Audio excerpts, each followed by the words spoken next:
대한민국 99%를 위한 편파 방송 나는 꼽살이다.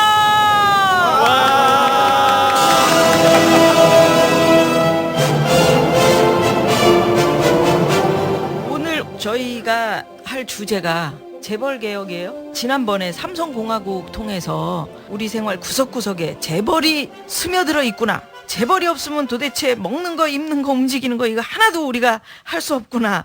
우리한테 그래서 이 1% 그들이 중요한데 그들과 함께 잘 사는 방법이 없을까?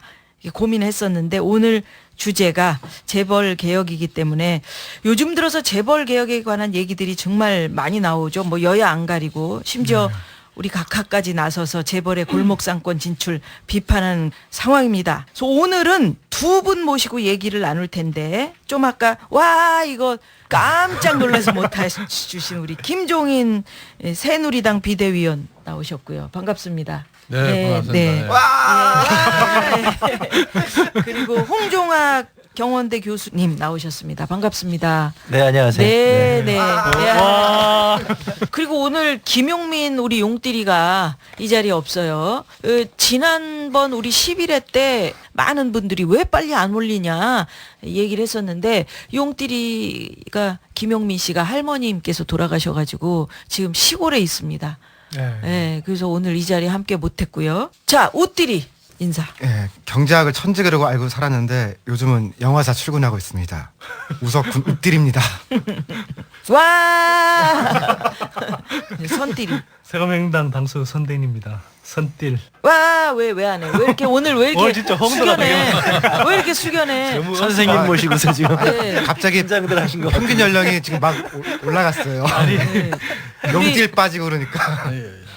아니 김종인 위원님 때문에 지금 굉장히 좀 다들 얼어 있는 것 같아요. 왜 얼어 있어요? 위원님 연세가 올해 어떻게 되세요? 아, 왜 연세를 남의 나이는 내가 지금 72살이야. 와. 근데 생각의 연세를 여쭤본다면? 뭐 생각이야 뭐 저랑 동갑이신가? 시대 변화에 따라서 생각이 항상 같이 따라가는 거지. 어떻게. 예. 제가 보태자면 재벌 개혁계의 전설이십니다. 그러니까 그야말로 우리 아주 오래 전서부터 재벌 개혁하면 우리나라에서 김정인 선생님하고 딱 매치가 되는. 저희들은 선생님 얘기를 들으면서 선생님이 어떤 일을 하셨나 이런 거 들으면서 컸다고 봐야 되죠, 사실상. 아, 그래요? 근데 사실 전설같이 경제 민주화 조항 등 이렇게 배웠는데 네네. 한나라당 가실 때 아주 깜짝 놀랐죠 우리가. 아 깜짝이야.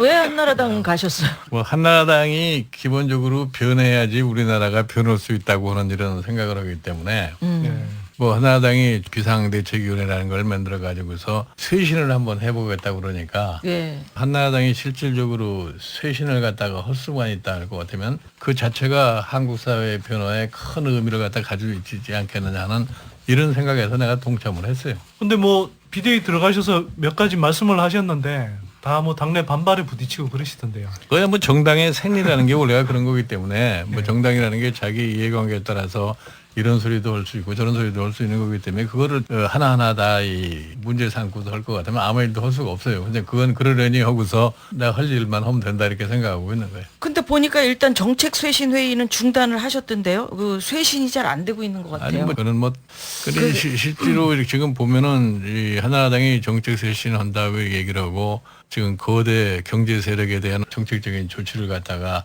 강구한다고 그러니까 뭐 역시 뭐 비난하는 사람도 있고 욕하는 사람도 있고 뭐 그런 것을 보면은 과연 합당한 쇄신을 갖다 할 수 있겠느냐. 그러려면은 합당한 정책을 갖다가 만들어내야 되는데 그 정책 만든다는 것이 이렇게 용이하지가 않는 분위기라고 할 것 같으면은 당분간 사고의 전환이 보일 때까지는 중단할 수밖에 없다 하는 생각에서 내가 당분간은 정책 쇄신 회의를 주재하지 않겠다 이렇게 얘기를 한 아니, 거예요.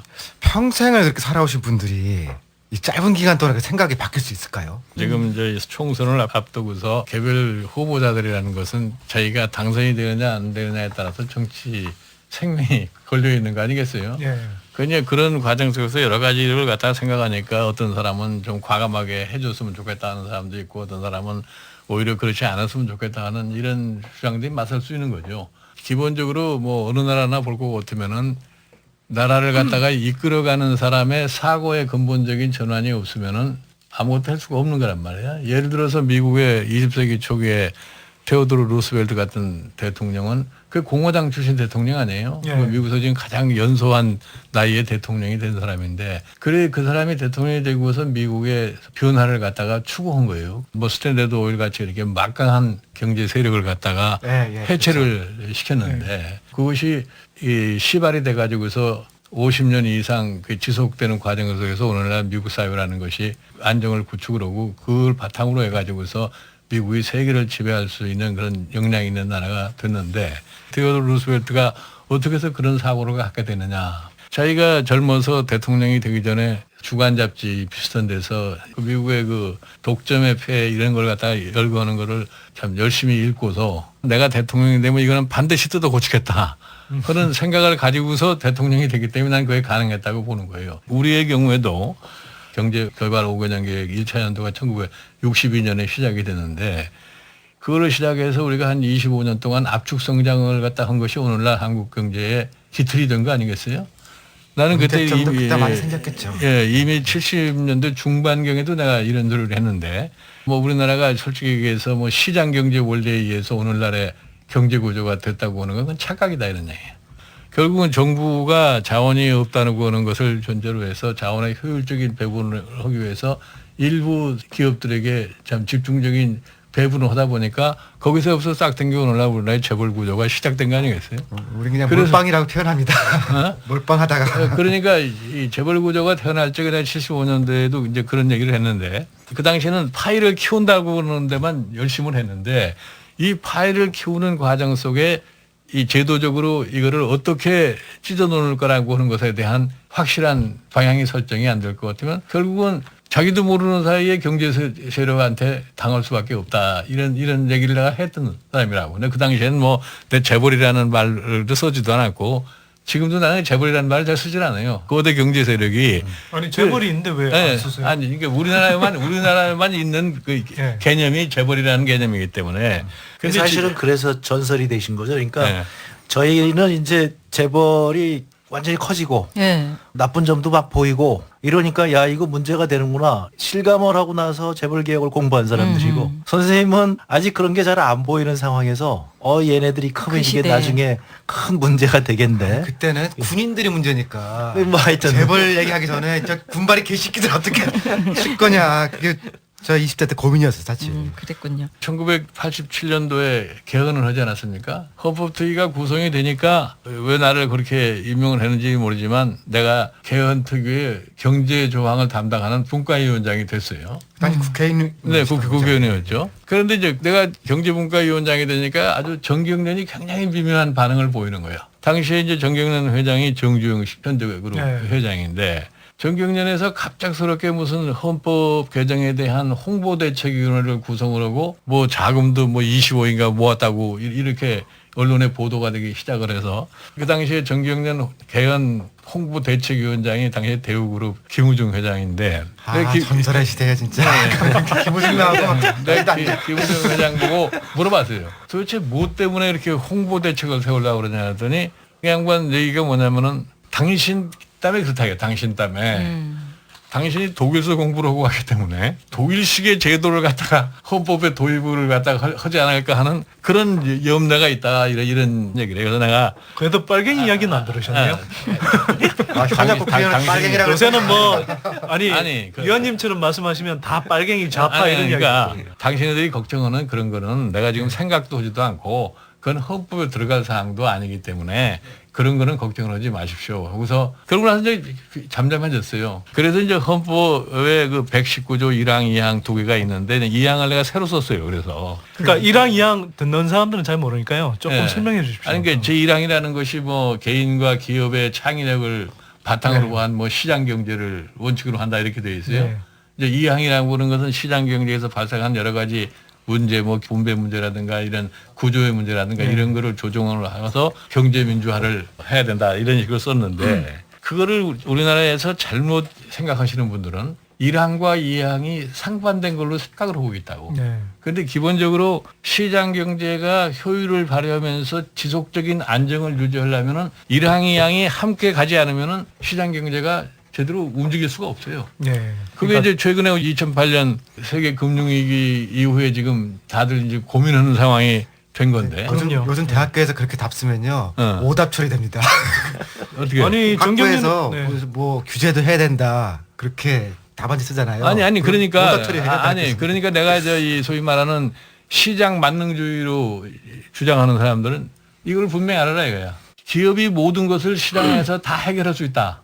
그러면 기업 스스로가 분배 문제도 해결할 수 있어야 되고 경기 문제도 해결할 수 있어야 되고 시장의 왜곡된 현상의 구조도 해결할 수 있어요. 이건 기업이 해결할 수 있는 사항이 아니에요. 예. 시장 경제 자체도 한계에 봉착해서 더 이상 갈 수가 없다는 얘기예요. 쉽게 얘기해서 지난 2008년 미국의 금융위기, 우리 IMF 사태 이런 걸 어떻게 야 시장 경제 우리대로 다 내버려 두자. 그러면 생존할 수 있는 데가 누가 있었겠어요 우리나라에? 예? 그럴 때는 필요하고 그렇지 않을 때는 정부는 아무것도 하지 말아야 된다. 이런 논리라는 건 성립할 수가 없다 이런 얘기예요. 그게 지금 문제가 되는 거죠. 그러니까 평상시에 자유방임을 주장하다가 막상 위기가 오면 정부가 도와달라고 그러고 이게 이제 미국에서는 살찐 네, 고양이들이고 혼종학교에서는. 아니 그렇죠. 그러니까 도와달라고 이제 하는데 한국에서는 네. 재벌들이고 그러니까 IMF 사태 났을 때도 사실 한국 재벌들 다 무너지게 돼 있거든요. 그러니까 정부한테 살려달라고 규제 완화해달라고 막 그래가지고 규제 완화를 해줬던 거거든요, 사실상. 그러니까 국민들이 살려준 거죠, 그때. 우리 홍 교수 말대로 그거를 가장 잘 해결할 수 있었던 시기가 뭐냐면 바로 IMF 사태 때예요. 그때 그러니까 정부가 외환위기 직후에. 그렇지 네. 외환위기 직후에 저도 그때 예. 선명하게 생각이 나는데 심지어 조선일보 일면에조차 김대중 대통령 당선 직후에 뭐 재벌 개혁이 뭐 시대의 하두인 것처럼 막 일면에 아니, 막 그러니까 깔고 있었거든요. 그 당시에 IMF 같은 데서 우리에게 그 자금을 갖다가 공급을 해주면서 요구하는 사항이 뭐냐면 구조개혁하라는 게 IMF도 재벌 개혁하라고 네. 했죠. 네. 그 당시에 김대중 대통령이 당선은 됐는데 그 분야에 대해서 전혀 준비가 되는 게 없는 사람이야. 준비가 되시 대중경제라는 이름이 있었잖아요. 준비된 대통령이라고 그러는데 그 분야에 대해서는 준비가 안 된 사람이에요. 첫째 사람도 준비가 안 됐어. 그러니까 이제 70년대 관료들을 갖다 놓고서 하려니까 또 순간적으로 IMF를 극복했다고 하는 성과를 내야 되니까 169조라고 하는 공적 자금이 들어가면서 세만 확장하고 고착시켜주는 결과를 가져온 거지. 제가 요즘 조사를 해보니까 모피아가 옛날부터 있던 게 아니고 뭐야? 모피아라고 하는데 응. 이름은 옛날부터 있었는데 실제로 지금 우리가 얘기하는 모피아가 형성된 게 IMF 직후부터 3, 4년간 형성된 것 같더라고요. 아니 뭐 모패라는 말은 그 전부터 있었던 얘기고. 있었는데 어. 요즘 시기에 그 관료들은 첫 번째 DJ 정부 때 청와대 경제수석 하셨던 분이 김태동 교수였거든요. 어. 근데 그해 5월 18일 날 강봉균 기획수석이랑 바꿔요 자리를. 그러니까 경제수석이 딴 데로 가고 기획수석이 오면서 아까 말씀하신 것처럼 강봉균 등 기존 관료 세력들이 청와대 등에서 다 장악을 하더라고요. 강봉윤은 재무부 출신도 아니에요. 그 사람은 이 경제기획원 출신인데 네. 예, 예. 구조조정이라고 하는 것을 뭔지를 모르는 거야. 구조조정을 어떻게 해야 될지를 모르니까 돈만 공급을 해가지고서 IMF 극복을 한 거예요. 그러니까 그때서부터 이제 구조가 왜곡이 돼가지고서 이제 양극화 현상이라는 게 더 벌어진 거란 말이에요. 그러니까 IMF 사태가 남으로 인해서 우리나라의 경제사회 구조를 탁 깨트려 버렸는데 그때 제대로 앞질을 못 하고서 하니까 한 2년 만에 IMF를 갖다 극복했다고 그러지 않았어요? 구조조정이 다 완료된 것처럼 했다 이거예요. 그러다가 2000년이 들어가지고서 막상 보니 또 구조조정이 다 안 됐다 이거지. 그 다시 구조조정 한다고 해서 했는데 그 구조조정이라는 얘기가 나온 게 뭐냐면 공적 자금이 추가적으로 더 필요하니까 공적 자금을 추가적으로 더 쓰기 위해서 구조조정이라는 얘기를 한 거란 말이에요. 그래가지고서 뭐 몇 달 안에 한다고 그랬다가 뭐 기초가 됐으니까 앞으로 계속해서 할 거라고 하다가 결국은 2000년에 9.11 사태가 나니까 그 찬스가 온 거야. 무슨 찬스가 왔느냐. 이제 막연하게 이제 세계 경제가 침체로 들으니까 우리도 소위 경기를 갖다 부양하는 쪽으로 가야 되겠다. 그 이후에는 구조조정이라는 말이 아주 순식간에 살아버린 거예요. 그 자리를 이제 어? 규제 완화 아니 규제 그래가지고서 합리화 그런 게 이제 들어가죠. 된 게 뭐냐. 구조조정이라는 말은 없어지고 이제 경기부양이라는 게 앞장서니까 재정도 팽창적으로 가고 그동안에 여러 가지 제도적으로 묶어놨던 부동산 투기도 다 완화를 시키고 이렇게 예, 가니까 예, 결국은 그것이 부동산 투기로 둔갑을 해볼 수밖에 없게 예. 된 거예요. 그다음에 이제 카드빚도 이렇게 막 부쩍있잖아요. 소비 진작 시킨다고 이제 그런 식으로 간 거 아니에요? 그 다음을 이어받은 노무현 대통령이 참 대통령이 되는 과정 속에서 서민 대통령이라고 하는 것을 앞세운 거야. 일반 중산층 이하의 서민들은 야, 저 사람이 대통령이 되면 저 사람은 우리 편을 들어주는 일을 하겠지. 그렇게 해서 대통령을 만들어줬는데 실질적으로는 오히려 저희 재벌들이 더 편안한 정책을 갖다 해준 사람이에요. 그 단적으로 표현한 말이 무슨 말이냐면 권력이 시장으로 넘어가 버렸다고 그러지 않았어요. 네? 저희 방송에서도 그 얘기 몇 번 했었습니다. 권력이 시장으로 네. 넘어가 버렸다는 얘기는 도대체 대통령으로서 이 사람들을 제어할 수 있는 힘이 없다는 얘기고 똑같은 얘기라고. 근데 많이 또 깔보기도 했었잖아요, 솔직히. 누구를 깔봐? 그 대통령을요. 어떤 대통령이 것도 있죠. 확실한 의지를 가지고 일을 실행하려고 했으면 깔볼 수가 없지. 지금 레임덕이 오면서 왜 각하는 사람들이 깔볼까요? 아니 그러니까 네임덕이라는 거는 네. 스스로 만드는 거야. 처음서부터 대통령이 돼가지고서 제대로 준비가 된 걸 가지고서 일을 실행을 해서 국민이 느껴지면은 네임덕이 그렇게 오질 않아요. 근데 우리는 그 짓을 안 하니까 한 2년만 되면 네임덕이 와버려요. 청와대에 들어가면 항월경에 사로잡혀가지고서 한 2년 동안은 세상이 항상 그냥 해변만 나는 걸로 느끼다가 결국은 2년 지나서 멀리나마 임기가 조금 보일락말락 하니까 그때 뭐를 하려고 덤비니까 그래서 네임덕이 오는 거예요. 아니 그렇죠. 지금 이제 김종인 비대위원께서 그 새누리당 비대위원이신데 거기 그 집 지금 청와대 얘기하셔갖고 황홀경 이렇게 얘기하셨는데 거기 그 집하고 저희 지금 이래 녹음하는 지하 이 녹음 저희 집하고 비교를 했을 때 여기 오니까 뭐 항월경을 느낄 수가 없는데. 저희 뭐 축축하고 곰팡이 피고 이렇습니다. 아니 그러니까 거기까지는 안 폈대. 추워서 그렇지. 나는 꼼수다라는 방송하고 나는 꼽살이다 오늘 저희 방송까지 한번 들어보신 적 있으세요? 한 번도 들어본 적이 없어. 나는 우리 선대인 대표가 아 예. 여기 우리 저 홍 교수랑 얘기 오는데 와서 얘기 좀 하자 그래서 내가 우리 선 대표 보고 온 거야. 우리 선들이 세요. 네, 아 그렇네. 아니 근데 제가 원래 말을 길게 해서 예. 여기 이제 우석훈 박사님이 한 역할이 뭐였냐면 스톱워치 이제 제가 말 2분 넘으면 예. 막 자르고 그랬다고요. 의원님 오셔서 이게 막 말씀하시는데 아니요 그런 아니 그 굉장히 어떤 좋은 말씀인데 아니 그러니까 역사를 얘기하시니까 그거는 너무 좋아. 우리나라의 이제 과거를 내가 좀 아시라고 네, 해서 네, 얘기를 하는 그럼요. 거예요. 새누리당은 경제민주화를 명시한 정강정책인 국민과의 약속을 발표했습니다. 거대 경제 세력으로부터 시장과 중소기업, 소비자를 보호하는 공정경제를 실현한다는 관점에서 접근한 것입니다. 김종인 한나라당 비대위원. 전 세계적인 현상으로 지금 보이고 있는 또 경제 세력의 지나친 탐욕을 어떻게 잘 조화를 이루어야지 시장 경제 체제가 효율을 발휘하면서 사회의 안정을 갖다가 유지할 것인가 하는 민주통합당도 경제민주화라는 표현을 썼지만 재벌개혁과 분배에 초점을 맞췄습니다. 이용섭 민주통합당 정책위 의장. 추천기의 부활과 같은 재벌개혁은 시장경제 자체를 부인하는 것이 아니고 또 더구나 대기업을 증오하는 것도 아닙니다. 오히려 반대로 시장경제와 자본주의의 건전한 발전 그리고 지속 가능성을 높이자는 것입니다. 통합진보당은 재벌세와 10대 재벌 해체 등 더 강한 개혁안을 제시하며 민주당과의 차별화를 시도하고 있습니다. 이정희 통합진보당 공동대표. 재벌 총수의 사익 추구 근절 방안, 그리고 종합적인 가칭 재벌 규제법의 제정과 공정거래위원회 진보적 개혁 방안 등을 차례로 발표할 계획입니다. 이렇게 여야 가리지 않고 재벌 개혁을 들고 나오자 비즈니스 프렌들리한 각하께서 한마디 하시는데 그런 정치 환경이 기업들이 너무 이렇게 위축이 되게 만들면은 결국 그것은 돌아오는 것은 부메랑이 국민들에게 돌아오는 거죠.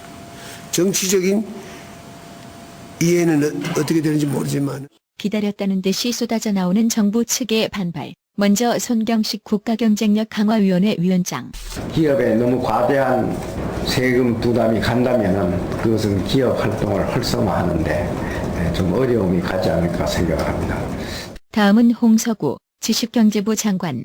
정책의 어떤 그 효과에 관한 면밀한 분석에서 나왔다기보다 일종의 그 정책 퍼퓰리즘의 일환이 아닌가. 자, 오늘 재벌에 대해서 총체적으로 한번 진단을 해볼 텐데 그 재벌이라는 게 우리나라는 굉장히 독특하게 취급이 되는 것 같고 캠브리지 영어 사전에도 재벌? 체벌. 깽입을 뭐 이렇게 이거 하여튼 최근에 올라갔어. 최근에 그렇죠. 그게. 예. 불어로 하면 더 웃겨요. 여기 체벌. 정봉주 전 의원이 있으면 아주 그냥 혓바닥에 빠달 발라가고 그냥 아주 발음 좋았을 텐데 홍종학 교수님 재벌 개혁이 왜 이 시점에서 필요한지 다들 지금 얘기를 하고 있어요. 왜 이 시점에서 재벌 개혁이 필요한가요? 제가 원래 이게 미국 얘기를 많이 하는 사람이거든요. 저희가 얼마 전에 민주당 전현직 의원님들하고 학자들하고 해서 비디오를 만들었는데 그 비디오 제목이 뭐냐면 경제 민주화는 TV에 나오지 않는다. 근데 바로 이게 현실이거든요. 그러니까 재벌이 저희는 이제 정관 경언 유착이라고 얘기를 합니다. 이게 사실상 재벌이 정치와 관료와 언론까지 완전히 장악을 했다는 얘기죠. 그래서 재벌에 반대되는 얘기는 TV에서 사라져 버렸고 이게 슬픈 얘기인데 재벌 개혁을 얘기하는 사람들 주변에는 지금 우리처럼 지하로 오게 되는 거예요. 지하로 오게 되는 거. 예전에 우리 선생님도 마찬가지예요. 그러니까 재벌 개혁을 김정인이라서 지하로 와야 되는 거예요. 아, 그러네요. 이게 지금 민주화의 역설이에요. 그 전에 이제 전두환 대통령이나 이런 분들은 힘이 굉장히 있었기 때문에 재벌을 이제 해체할 수도 있었고 국제 해체한 게 프로스펙스 만들던데 국제 날려버렸죠. 사실상 본보기로 한번 해체도 했고 그러니까 그럴 때가 있었는데 민주화가 되고 나니까 특히 이제 5년 단임제가 되고 나니까 이 정권에 붙어 있는 분들 있잖아요. 이분들은 5년 후면 다 감옥으로 가요. 그러니까 예를 들어서 관료의 입장에서 우리가 생각을 해보면 관료가 열심히 정권에 충성을 하고 있으면 5년 뒤에는 사라져버려요. 정권과 함께. 그것도 잘못하면 또 감옥도 가. 거기도 또 지하방 가겠네요. 그런데 재벌에 잘 보이는 관료는 정권이 바뀌어도 계속 남아요. 그러니까 지금 가만히 보면 현 정부에 계시는 분들, 이분들이 그전 정부에도 계시던 분들이 계속 있단 말이죠. 또 FTA 협상했던 김현정 같은 경우가 삼성 뭐 그러다가 이제 대표적이죠. 여차하면 그렇지. 삼성으로 가고 요즘은 이제 새롭게 하는 게 로펌들입니다. 재벌들이 로펌들한테 막대한 돈을 주고 로펌들이 대신 이제 관리를 하고 김앤장, 태평양 등 이런 상황이 돼버린 거죠. 그러니까 이 상황이 선생님은 아주 옛날서부터 이제 이게 전설적으로 그걸 예견을 하신 거고. 네. 저희는 이 상태로 가다가 정말 큰일 나겠다. 한국 경제가 이게 흔들리겠다. 97년에 한번 위기가 왔지만 그런 위기가 또 올 수 있다. 미국도 재벌 개혁을 하고 나서 미국의 황금 시대가 열립니다. 1950년서부터 1980년까지. 그건 맞아요. 그러다가 다시 월스트리트를 통제를 못하다 보니까 이제 2008년도에 또 경제 위기가 또 오는 것이고 그러니까 지금 1% 99% 얘기가 되는 거예요. 그러니까 우리나라도 재고를 통제를 못하니까 어떻게 되냐면 저쪽에 부가 다 몰리고 소득도 다 몰리고 그럼 이제 중소기업이 할 게 없는 거죠. 그다음에 서민들 지금 심지어는 이제 골목상권까지 침범을 했잖아요. 떡볶이까지 들어오겠다는 거 아니에요? 그러니까 이제 다 들어오고 순대. 그러니까 이제 나머지 사람들은 다 비정규직으로 되고 소득이 없는 거예요. 그러니까 경제가 굉장히 안 좋아지죠. 경제가 안 좋아지면 어떻게 되냐면 경제를 살리기 위해서 빚을 늘립니다. 국가 부채를 늘리고 그다음에 가계 부채를 늘리고 네. 이게 바로 미국의 대공황 이전에 똑같은 일이 발생한 거예요. 아. 그러니까 경제가 안 좋으니까 대출을 해줘서 부동산 투기 붐이 일고 그러면 이제 건설회사들 우리나라 이제 그것도 다 재벌이 다 갖고 있죠. 이렇게 재벌을 내버려 두면 경제 위기가 온다. 이거를 재벌 공부하는 사람들은 오래전부터 얘기를 했는데 그 실감들이 안 오니까 전과가 많으시지만 저분이 건설회사 사장님 하셨으니까 한국 경제도 잘 좀 이끌어 주실 거 아닌가. 이렇게 해서 이제 대통령도 저렇게 뽑은 거죠. 하지만 4년을 겪고 나서 보니까 저희가 예상했던 그대로 이제는 전 국민이 이건 말이 안 된다 정말 어떻게 떡볶이까지 재벌이 들어오느냐. 그러니까 그렇고 오늘 한겨레 일면은 보니까 수입 자전거 해서 뭐 수입 자전거 등등. 자전거 가게들도 다 뭐 망하고 있고. 근데 이게 이제 얼마나 적반하장이냐면 재벌을 저렇게 만든 것도 박정희 시대에 우리가 돈을 다 재벌한테 준 거거든요. 제가 맨날 하는 얘기가 있어요. 제가 학교 가면 초등학교에서 눈알사탕 사 먹고 싶은 거 못 사 먹고 이렇게 가면 학교에서 선생님이 저금을 받았어요. 저희 때. 연세가 좀 있으시네요. 네. 조금 있습니다. 그러니까 코올리게들 돈을 받아가지고 그거를 재벌한테 몰아준 거예요. 그러니까 사실상 저 재벌은 국민의 돈으로 만든 국민기업이다 이렇게 생각합니다. 아까 얘기하셨잖아요. 어려울 때는 뭐 살려주세요. 뭐 이렇게 했다가 공적자금 들어가고 지금은 이제. 그랬는데 이 재벌들이 방만하게 경영해서 외환위기를 맞았단 말이에요. 그러니까 많은 사람들이 다 해고가 됐잖아요. 그때 재벌도 넘어갈 지경에 있었는데 이게 정부가 그 어려운 해고 근로자들을 도와줘야 되는데 그게 아니라 재벌들을 도와줬단 말이에요. 막대한 공적 자금을 해요. 그랬는데 저 재벌들이 이제 와서는 자기들이 잘해갖고 지금 이렇게 된 거다.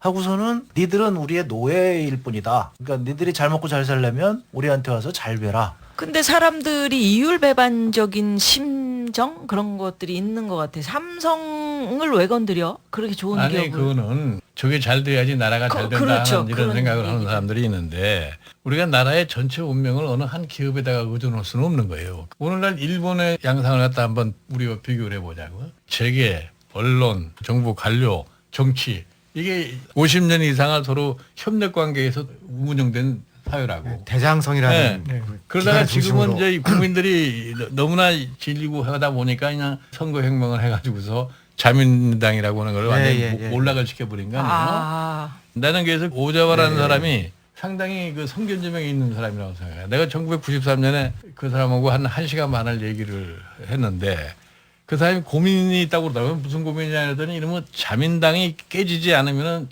일본 사회가 희망이 없을 거라고 그러더라고요. 일본의 대기업도 전부 관료화가 돼가지고 이게 융통성이 없어지게 돼버렸다. 네. 그거를 보고도 아무런 짓도 안 하는 이 자민당. 이것이 앞으로 일본 사회를 굉장히 어렵게 만드는 요인이 될 거다 하더니 실제로 그렇게 돼버렸어요. 돼버렸는데 지금 우리 홍 교수 여러 가지 지적을 했지만 지금 문제는 뭐냐. 우리나라의 소위 경제 세력이라는 사람들이 스스로 자제 능력이 없습니다. 탐욕만 있을 뿐이야.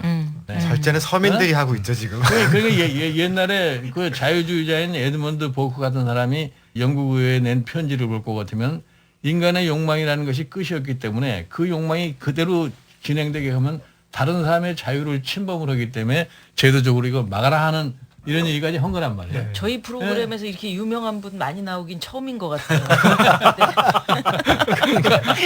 그러니까 지금 뭐 외국에 유명한 분 주로 사망자들. 실제로 이 자제 능력이 없으니까 그러니까 최근에 와가지고서 2008년에 미국의 그 월가가 붕괴되는 과정에서 시스템이 나쁘냐 뭐 어떻게 되느냐. 그러니까 신자유주의가 뭐 이꼴을 만들었다 그러니까 신자유주의를 숭상하는 사람들은 신자유주의가 잘못된 게 아니라 인간의 탐욕이 오는 날 그런 현상을 생겨났다 그래요. 어? 정규체 같은 사람들이 그런 얘기 많이 하잖아요. 그런데 정규제 의원? 정규제. 그러니까 신자유주의라고 하는 것을 갖다가 신봉 온 사람은 모든 걸 인마 시장에 맡기라고 해놓고 이제 시장에 맡겨서 결과가 이렇게 되니까 최근에 유행하는 말로 이윤이 나면은 개인 거고 이윤은 사회화하고 손실이 나면은 국민이 세금으로 부는 사회화하고. 손실은 사회화한단 말이야. 이런 사회가 반복이 될 것 같으면 사회가 불안해서 못 견뎌요. 그렇게 반복되고 재벌이 있죠, 전형적으로 그런 어? 체제잖아요. 그러니까 예를 들어서 우리가 IMF가 왜 났느냐 근본은 어디에서 났냐 할 것 같으면은 김영삼 대통령이 취임을 해가지고 저 경제 100일 계획이라는 게 있어요. 예, 있었죠. 신경제 100일 계획이라는 게. 예. 성장을 유일한 소위 통치의 가치로 생각하는 사람들이 성장을 빨리 해야 되겠으니까 우리가 과거에 못된 사람이 하나 있어가지고서 우리를 상당히 억압하는 바람에 우리가 제대로 이 활동을 못했는데 그거를 다 해결해 주면은 우리가 참 성장률을 높일 수 있다. 그래서 나온 것이 뭐냐면은 금융기관에 자금 공급을 무한히 해주고 기업은 이것저것 관계없이 아무데나 투자하게 해도 좋다 이런 얘기. 그러면 돈을 빚을 냈건 간에 투자를 하면은 그때 당장에 거시지표는 성장으로 올라가게 돼 있어요. 수출도 잠깐 늘고. 이제 거기에 도취돼 가지고서 하다 보니까 과잉 부채, 과잉 투자를 갖다 뱉는 거예요. 그러니까 IMF의 원인을 근본적으로 보면 거기에서 있는 거란 말이에요. 그러니까 어저께야 IMF 총재는 당시에 깡두시라는 사람이 한국에 와서 하는 소리가 뭐냐면 당신네들이 7년 전에 구조개혁 하려고 했을 때 그거를 못했기 때문에 우리가 도와주러 봤다는 소리까지 그 깡두시라는 사람이 그런 얘기예요. 지금 우리가 얘기하는 게 뭐냐면은 그 사람들의 존재를 부정할 수는 없어요. 존재하는 건 현실이야. 근데 그 사람들도 그 힘만 믿고서 가서는 안 된다 이거야. 어느 날은 잘못하면 자기네들 존재 자체에도 위협을 받을 수 있는 상황이 나타날 수 있다고 하는 것을 알고서 해라 이러니. 그러니까 지금 보면 안정된 자본주의를 갖다가 이끌어가는 나라는 전부 그런 식으로 얘기하는 거예요. 제가 이제 선생님 말씀을 좀 보태면요. 네. 많은 사람들이 보태면 좀 빼세요. 지금 보태면 안 되는 건가요? 지금 많은 사람들이 싸우셔야지. 좀 빼세요. 못 싸울 게 뭐 있어요. 지금 의견이 같은. 지금 많은 사람들이 생각하는 것보다 재벌의 경영이 굉장히 후진적이라고 하는 얘기를 드리고 싶어요. 네. 그러니까 그 이유 중에 하나가 뭐냐면 이제 뭐 삼성이 새로운 뭐 물건을 만들고 세계 시장에서 잘 팔고 이런 건 잘하죠. 그것도 잘하는지 모르겠는데요. 하여튼 뭐 일단 투입 근데 규모에 이제 비하면은 이렇게 생각을 해보죠. 그 2세 3세가 저기 조그만 가서 빵집 해가지고 돈을 암만 벌어봐야 얼마나 벌겠어요. 그런데 그걸로 인해서 온 국민의 지금 원성을 사고 있단 말이죠. 얼마를 벌더라고요 또. 뭐 얼마를 버는 그 네. 개인의 입장에서 뭐 좀 뭐 그런지 모르겠지만 그 왜 이렇게 되겠느냐. 저기는 성역이라는 거죠. 로얄 패밀리. 그 밑에 있는 사람들이 아무 얘기를 하질 못한다는 거 아니냐. 두 번째는 뭐냐면 이 사람들이 얼마나 바보냐면 지금 우리가 하는 얘기에 대해서 전혀 지식이 없어요. 그러니까 제가 이 재벌의 높은 분들 만나보면 뭐 제가 만나는 사람 뭐 저희하고 다른데요. 높아봐야 뭐 기껏해봐야 사장 부사장 이 정도지만 사장. 거기는 사장이 수백 명이에요. 예. 그러니까 이제 그 중에 하나를 이제 또 이게 시민단체 회장님은 못 만나시고요. 그 김상조 교수쯤 돼야 이제 만나는데 부회장쯤 만날 거예요. 근데 이제 이 사람들이 시민단체 담당이 있어서 와서 만나서 얘기를 해보면요. 아 시민단체 담당 사장도 있어요 거기. 그런 뭐 하여튼 이제 그 사장급 뭐 그런 거죠. 그 만나서 얘기를 보면 이 사람들이 알고 있는 게 다 거짓말이에요. 예를 들어서 미국이 재벌 개혁을 해서 이렇게 경제가 잘 됐다. 근데 이분들은 어떻게 알고 있냐면 미국이 경제가 발전하다 보니까 저절로 재벌이 개혁이 됐다. 정부가 건드려서 그렇게 된 게 아니다. 이렇게 알고 있어요. 이건 역사적 사실과 전혀 다른 거거든요. 자기들끼리 이렇게 최소한의 잘했다. 공부- 왜냐하면 삼성경제연구소에서 그렇게 보고를 하거든요. 아니, 근데 저 사람들이 뭐 보고서를 사장들이 보나요? 모르겠어요. 그러니까 안 보는 것 같은데. 거기 아니 비밀 근데 보고서를 그게 내부용하고 외부용이 다르다잖아요. 그러니까 내부용에는 제 생각엔 더 없겠죠. 제 생각에. 음. 그러니까 이제 이렇게 아는 게 전혀 다른 거예요. 재벌 쪽에 있는 사람들 만나보면 당신들 리스본 전략이 뭔지 압니까? EU 2020이 뭔지 압니까? 이런 걸 물어봐요. 이거는 아까 말씀드린 대로 우리나라는 재벌한테 장악이 되어 있기 때문에 그거에 안 맞는 얘기는 우리 사회에 전파가 안 돼요. 신문에도 안 나고. 신문에도 안 나고. TV에도 안 나오고. EU 2020이라는 게 뭐냐면 유럽 정상들이 모여서 유럽의 발전 전략을 합의를 본 거예요. 예. 그럼 우리나라 경제가 어떻게 하면 잘 되겠느냐를 얘기를 해보면 선진국이 지금 어떤 발전 전략, 어떤 성장 전략, 어떤 사회 그 통합 전략을 하는지 우리가 알아야 되잖아요. 전혀 소개가 안 돼 있어요. 이건 끔찍한 현실이에요. 한마디로 사장들이 무식하다 이거죠. 그러니까 사장뿐만 아니라 지금 우리 사회 전체 관료들도 전혀 몰라. 신문 기자들도 몰라. 그러니 방송에도 안 나와. 그러니까 우리 사회는 완전히 대학 교수들도 몰라요. 근데 그러니까 그런 식으로 언론들이 진짜 많이 해요. 한 5년 전서부터 두바이 얘기를 우리나라에서 엄청 했다고요. 두바이 쫓아가자 이 얘기를 엄청 했단 말이에요. 그래서 제가 용산 두바이도 있었죠. 그래서 제가 그러면 전 세계에서 두바이를 이렇게 많이 연구하는 나라가 있나? 현직 대통령을 비롯해서 지사들도 갔다가 이제 구경하고 막 이러고 왔잖아요. 전 세계에서 두바이를 이렇게 찬양하는 나라는 한국밖에 없는 거예요. 거의 왜 드물죠. 그럴까? 아니 초고층 빌딩을 그렇게 단기간에 지을 수 있는 나라들은 특징이 뭐냐 하면 독재형 국가이거나 왕정 국가라서 도시계획상의 뭐 의견 수렴이라든가 이런 거 필요 없이 돈 끌어와서 그냥 단기간에 때려 지을 수 있는 구조가 돼 있는 이제 그러니까 나라예요. 우리나라의 제도 같은 거를 도입을 할 적에 어느 나라가 이런 제도를 도입했다 그러면 그 나라의 역사적인 배경이나 그 당시에 여러 가지 환경 등등을 고려를 하고 해야 할 거 아니에요. 그렇죠. 그 순간적으로 나타난 결과만 가지고서 얘기를 할 수가 없단 말이에요. 네, 예를 들어서 네. 한참 무슨 신자유주의 우리나라도 뭐 금융 허보 이런 등등을 얘기를 할 적에 대표적으로 든 나라가 어떤 나라냐면 아일랜드야. 아일랜드 쫄딱 망했죠. 아일랜드가 그짓하다가 지금 2008년 이후에 완전히 거들이 나버린 거 아니에요. 예. 어? 우리의 여러 가지 제도를 도입하는 과정을 볼 것 같으면은 그 남의 나라에 그때 현상적으로 나타난 그것만 뒤에다 좋은 것처럼 선전을 그렇죠. 해가지고 이제 그렇게 얘기를 하는 건데 재벌하고 그 당시에 주류 언론들하고 두바이하고 아일랜드 얘기를 엄청나게 했어요. 근데 이 두 나라가 다 망했거든요, 지금. 거기에 대해서는 아무런 언급을 안 하죠. 아무런 반성도 없죠. 그러면 요즘은 시드니 하자 그러는 거 아니에요. 보면은 그 순간에 효과를 갖다가 극대화해서 자기 일신의 출세라든가 뭐 이런 것만을 생각하시는 분들이 결과가 잘못된 경우에는 누구도 반성하는 사람이 없어. 그때는 뭐 상황이 그렇게 했으니까 그럴 수밖에 없었다 이런 식으로 나오는 거지. 그게 답답한 거죠. 그 책임의식이 별로 없는 거예요. 아까 일본 예를 잠깐 들었지만 그때 일본에 1989년도에 부동산 값이 그냥 엄청나게 많이 올랐을 때야. 90년에 터지잖아. 황궁을 팔면은 뭐 캘리포니아 뭐 줄을 살 정도로 부동산 가격이 높다고 그랬을 때. 소니가 그때 이제 헐리우드 막 사들이고 막 예, 그랬대. 89년도에 노무라 연구소의 보고서를 보면은 1995년도가 되면 니케이 지수가 그 당시에 39,800 정도 됐었는데 8만 원 올라간다고 예측을 했어요. 21세기에 들어서자마자 일본이 미국을 토탈 GDP에서 능가한다고 그랬다고. 예. 이거는 보통 사람의 상식으로는 도저히 납득이 가지 않는 나라예요. 이제 그런 식으로 허황된 얘기를 하다가 결국 가서 90년대 초에 침체에 빠져가지고서 오늘날까지 좀 허덕허덕 오고 있는 건데. 집값은 4분의 1 토막 네. 나고 주가는 반 토막 났죠. 그걸 이제 20년 동안 계속 떨어지더라고요, 일본은. 이제 그런 국민의 분노에서 결국은 일본의 자민당이라는 것이 50몇 년 만에 그냥 쫄딱 망해버렸는데. 난 한국의 경우는 그러면 한나라당이 쫄딱 망해야 되는 거 아닌가요? 아니 최근에 와서 아니 내가- 근데 한나라당을 그렇게 딱 망할 건데 지금 선생님이 가셔가지고 아니 왜 구하러 가셨어요? 아니 내 얘기 좀 그게 들어봐요. 걱정이에요. 내 아니, 민주당도 크게 다를 거 없어요. 내가 흔히 얘기해서 우리가 딱 25년 동안 압축 성장을 했어요. 정치 민주화하기 전에 62년서부터 87년까지. 그리고 87년에서부터 지금까지 딱 25년 동안 정치 민주화를 했는데 압축 성장하는 과정 속에서 발생한 각종 모순을 정치 민주화가 좀 해결해 줄 줄 알았더니 해결은 고사하고 더 나쁘게 만들었단 말이에요. 지금 갈등 구조는 더 심화되고 양극화 더 심화되고 이제 희망을 찾는 국민이 별로 없어.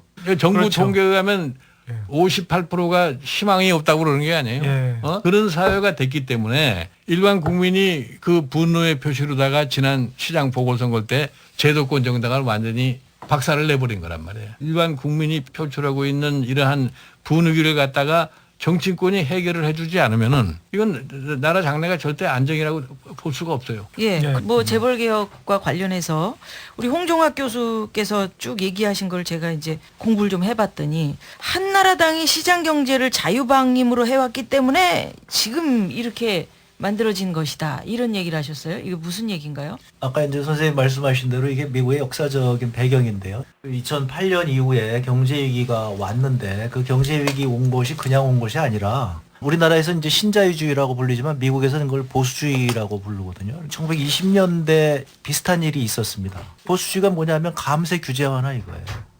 감세도 또 부자 감세를 해줘요. 그래서 부자가 잘 살면 서민들도 잘 살게 된다. 이것을 당시 미국 재벌들이 그렇게 얘기를 하죠. 그런데 결국에 보니까 종국은 대공황이 온 거죠. 그런데 미국의 황금 시대가 지나면서 자꾸 일본이 공격해오고 이제 독일이 공격해오니까 다시 새롭게 보수주의가 탄생을 했고 미국이 똑같은 정책을 쓰는 거예요. 또 마찬가지로 부자 감세 규제 완화 이거예요. 지금 우리나라의 경우를 저는 그렇게 보는 겁니다. 그러니까 한나라당에서 지난 4년간 썼던 정책이 바로 그거 아니에요? 부자 감세, 규제 완화. 바로 이걸 했던 것이죠. 그러니까 이것하고 더 나쁜 게 뭐냐면 우리나라는 지금 미국은 재벌이 없는데 한국은 지금 재벌이 있단 말이죠. 그러니까 이 상황은 미국의 1920년대 상황하고 똑같은 거예요. 미국에 재벌이 있으면서 보수주의가 합쳐가지고 재벌이 마음껏 뛰어놀게 규제 완화를 해주고 재벌이 돈을 많이 벌게끔 감세를 해주고 그러면서 대신에 서민들은 다 못 살게 된 거. 쭉쭉 흡수하는 거죠. 예, 그래서. 요 지금 한국의 상황이 1920년대 미국의 상황과 너무 흡사하다. 부동산 거품이 일었고 부동산 거품이 막 꺼지려고 그러고 사람들은 가계부채에 허덕이고 있고 지금 한국의 가계부채 구조가 이 주택담보대출 있잖아요. 네. 이 구조가 지금 선진국에 없어요. 단기 변동금리 요 구조가 언제 있는 거냐면 바로 미국의 대공황 이전에 있던 그렇죠. 거예요. 정확하게. 네. 그러니까 이 지금 모든 상황이 시간 싸움이라는 거죠.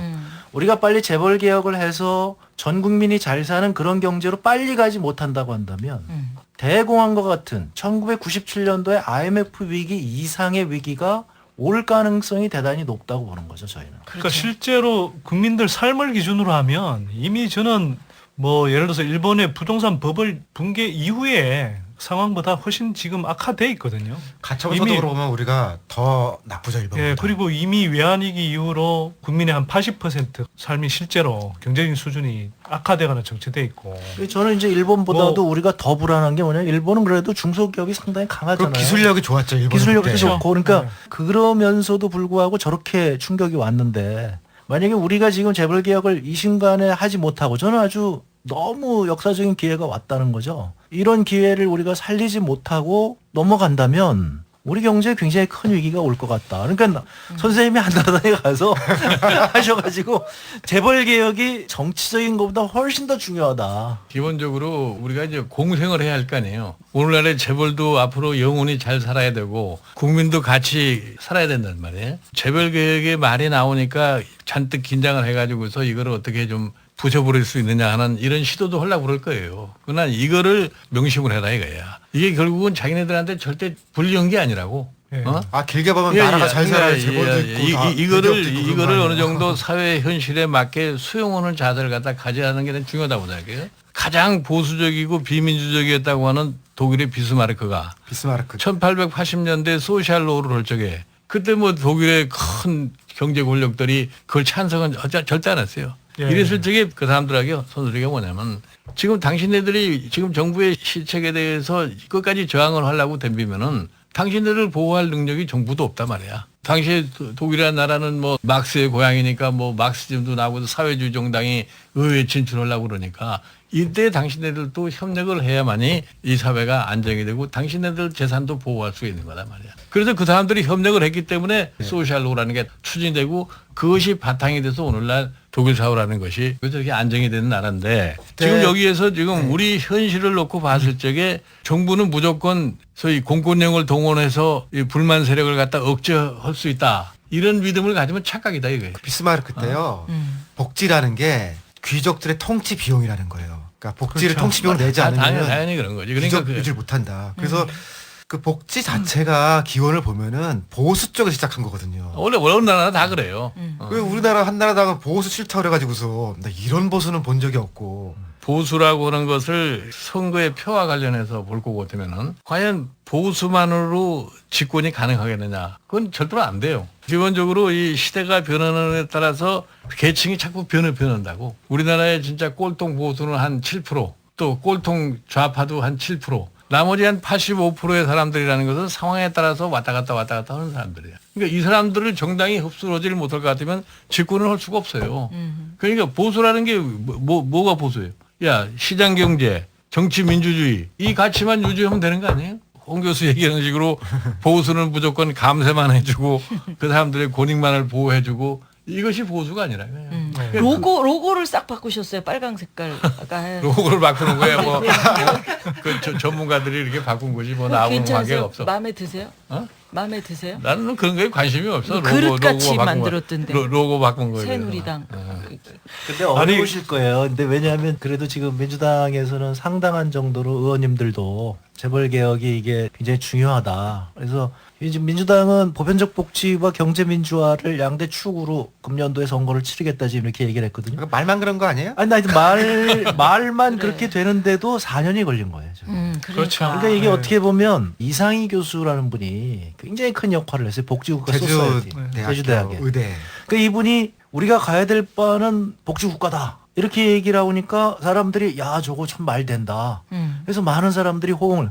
그때 민주당에 계신 분들도 처음에 어이 저건 무슨 생뚱맞은 얘기야 이러다가 학자들이 얘기하고 그러니까 서서히 도르신 거예요. 그래서 보편적 복지가 나온 거예요. 근데 이상희 교수가 그냥 복지국가가 아니라 역동적 복지국가여야 된다. 퍼주기식 복지가 아니라 경제가 재벌개혁도 하고 경제민주화도 이뤄서 잘 돌아가면 상황에서 보편적 복지를 해주는 이렇게 된 거죠. 그러니까 그런 얘기들이 학자들 사이에서는 오직 오랫동안 얘기돼 있는데 그것이 민주당 내에 저렇게 사건이 되기까지 한 2년 걸린 됐어요 거예요. 내가 보니까. 아니 아니 아유, 교수님도 홍 저 교수님 민주당 좀 아니, 들어가시더니 얘기하는 거지. 너무 우호적이야. 기본적으로 지향하는 목표가 뭐냐 사회가 조화를 이루어야 할 거 아니에요. 이 조화를 이루려면은 경제 발전하고 사회 안정이라는 것이 역동적으로 균형을 맞춰가지 않으면 조화가 이루어질 수가 없어요. 그러니까 복지의 한계는 바로 경제에 있는 거란 말이에요. 경제가 제대로 이루어져야지 복지도 같이 따라가는 기본적으로 거지. 그렇죠. 예. 복지 혼자는 갈 수가 없는 거거든. 그러니까 이거를 잘 조화를 일으킬 것 같으면 모두가 다 저 편안해질 수가 있어요. 네. 근데 지금 우리는 지금 이게 갑자기 어떻게 생겼냐면 지난번 지자체 선거 때 교육감 선거하면서 김상곤 씨가 무상급식 내가지고서 표를 제일 많이 얻었으니까 그거를 바탕으로 해서 민주당이 이게 아이디어구나 해가지고서 시작이 된 거다 이런 얘기예요. 근데 이제 한나라당의 경우에는 오세훈 시장이라는 분이 무상급식 반대를 해가지고서 주민투표를 실시함으로 해서 대한민국 정치의 하나의 큰 전환을 만들어준 사람이에요. 그러니까 뭐 우리는 진짜 오세훈 효과라고 그러는. 그런데 이제 결국 가서 이렇게 보면은 오세훈 시장이 무상급식 반대를 해가지고 주민투표를 했는데 25.7%라는 투표율밖에 보이지 않았기 때문에 네. 함도 못 가보고 나간 거 아니에요? 그 이제 한나라당의 실수는 뭐냐면은 25.7%가 다 자기 지지자들만 생각한 거야. 근데 그 중에서는 5, 6% 내지 7%는 무상급식 찬성한 사람도 있어요. 예. 어? 예. 시장 보궐선거에서도 똑같이 실패한 구호를 또 써먹은 거야. 그러니까 뭐 역풍 막 맞았죠. 실패라는 건 뻔히 미리서 내다볼 수가 있었던 거 아니에요? 근데 지금 새누리당에서는 또 아침 애들한테 주자 뭐 이런 거 하잖아요. 그거는 뭐 개별 의원들이 말이지 괜히 하는 소리지. 얘기예요? 지금 뭐 이게 얼라들 아니 근데 공식적으로 나온 새누리당이 경제 민주화를 실천할 수 있는 아니, 그 근데- 확률이 어느 정도 된다고 아니, 보세요? 나는 쉽게 물어봅시다. 그런 경제 민주 하시면요 한미 FTA는 어떻게 하실 거예요? 한미 FTA하고 경제민주하고는 별개 사항이에요. 그러니까 그거는 여기다 결부시켜서 말씀하지 별개는 안 말고. 보이는데. 그러니까 예를 들어서 새누리당이 맞아요? 새누리당. 예. 거기 가 계신 거 맞으세요? 아니. 새누리당이 경제민주화를 정강에 채택했던 것만 하더라도 내가 보기에는 크게 발전했다고 생각하는 사람이에요. 아니 근데 FTA 정도를 조금 합리적인 대안을 찾아보신다 그러면은 진짜로 그게 국민적 인기 같이 있을 것 같거든요. 근데 이제 FTA라는 것은 이미 이제 체결이 돼가지고서 뭐 이제 발효 시기만을 남기고 있는데 대통령이 안 한다고 팩스 보내면 된다는데요. 뭘 한다고 백서를 보내. 그걸 포기하겠다 이렇게 우리 안 하겠다. 아니 팩스 그래도 한 뭐 장 보내면 아니 그러니까 된다. 미국이라는 거대 경제권하고 우리하고 이제 맺은 협약인데 과연 미국 사람들이 대한민국의 실정에 맞게 그걸 고쳐줄 리가 나는 없다고 봐요. 선생님 제가 걱정하는 건 뭐냐면요. 한미 FTA가 체결이 되고 나면 재벌 개혁을 하기가 훨씬 더 어렵다는 거죠. 뭐 그럴 수도 있어요. 네, 그러니까 예를 들어서 재벌로 대표되는 자본과 외국 자본의 이해가 지금 일치하고 그러니까 연결이 되는 경우에 네, 연결이 이제 지금 된단 말이죠. 그러니까 사실상 우리 재벌 기업들 대부분이 외국 자본 다국적 기업들이죠 기본적으로. 외국인들이 지금 뭐 굉장히 많아요. 특히 은행들이 이게 걱정인데 은행들 외국인 지분율이 굉장히 그렇죠. 높아요. 그러니까 삼성, 뭐 현대 거의 이런 데 다 우리 게 외국인 없는 것 지분율이 같은. 높고. 그러니까 이 정부가 지금도 박정희 시대의 그 유산이 남아서 재벌들에게 엄청난 지원을 해줍니다. 그러니까 삼성 같은 경우에 지금 실효세율이 11%밖에 안 된다. 그러니까 중소기업보다 더 낮은 지금 세금을 내고 있다 이거죠. 훨씬 낫죠. 예, 그런데 지금 삼성이 그러면 고용을 늘리느냐? 뭐 고용을 좀 늘렸어요. 근데 국내 고용보다 더 많이 늘린 게 어디냐면 해외 고용을 늘리고 있어요. 그러면 우리가 삼성한테 주는 몇 조 원의 돈은 가지고 사실상 해외 고용을 해외로. 늘리는 이런 상황이죠. 그러니까 저 같은 경우에는 우리 고용 늘리면 그거에 맞춰서 돈 줘라. 이명박 정부 들어서 부자 감세해 준 게 약 한 100조 원쯤 된다고 지금 예산정책처에서 나와 있거든요. 90조쯤 되는데 이것저것 해주면 100조 원이면요. 2천만 원짜리 월급쟁이 500만 명을 고용할 수 있는 돈이에요. 정부가 그냥 돈 주고 그거를 왜 감세를 해주고 부를 그렇게 한쪽으로 모은 다음에 지금 이제 와가지고서는 제발 빵시장 빵가게에서 좀 철수해달라, 뭐 고용을 해달라 이렇게 지금 사정하고 있는 거죠. 저는 한미 FTA 말 나왔으니까 이제 말씀드리면 한국은 지금 이제 너무 수출 일변도에 지금 경제 구조가 돼 있거든요. 그래서 내수가 사실은 웬만한 선진국에 비해서 굉장히 낮은 수준이고, 그리고 외환위기 이후에 교역 의존도가 52%이던 게 2010년에 한 102% 정도까지 쭉 올라가는데, 그 사이에 노동소득 분배율이라는 거 있잖아요. 그 일반 생산 활동을 하고 나서 기업들한테 가는 거 말고, 그거 영업이익이라는 거, 그거 말고 노동자들한테 일반 가게 소득으로 돌아오는 건 굉장히 계속 낮아지거든요. 그러면 수출을 하면 할수록 사실 가게가 잘 살게 되는 거하고는 전혀 상관이 없어요, 지금. 그리고 내수가 죽었다 그러니까 내수 확충하자 그러는데, 내수 확충한다는 건 결국은 수출 일변도를 시정해서 내수하고 수출의 쌍발 엔진으로 간다는 거거든요. 근데 이걸 말은 내수 강화 이렇게 표현은 하지만 계속 수출 일변도 정책을 하는 거고, 그러면서 한미 FTA 구호가 뭐냐면 뭐 경제 영토 확장 뭐 이런 식으로 표현하고, 사실 그게 삼성전자니 현대자동차 같은 수출 대기업들 계속 밀어주는 식으로 가는 거죠. 그러면서 세계 경제가 장기 저성장 침체로 갈 때는 대외 민감도를 굉장히 높이는 구조가 돼버린 거거든요. 그런 측면에서도 한미 FTA라든지 이렇게 막 동시다발적으로 지금 FTA를 너무 급속하게 추진하는 건 문제가 있다고. 뭐 네, 많이 김종인 선생님. 엄필증 뭐 내수를 늘릴 수 있다 이런 얘기인데, 내수를 늘리려면 소비자들의 소득이 늘어야지 내수가 늘어나지, 소득이 늘어나지 않는데 내수가 늘어나지. 그러니까 재벌 개혁을 해야 되는 거죠. 우리나라에 지금 지난 4년 동안을 이렇게 평가를 해볼 거 같으면은 뭐 수출 신장은 굉장히 잘 돼 있어요. 잘 돼 있는데 그 수출 신장이 일반 국민의 피부에 와서 닿질 않아. 왜냐면 자기 실질 소득이 늘지를 않으니까. 비정규직이다 뭐 정규직이다 해가지고서 내가 계산을 해보니까 우리나라의 연간 소득 6천만 원 이하의 사람이 97%입니다. 그리고 거기에 한 5천만 원 이하가 뭐 83%쯤 되고. 예. 네.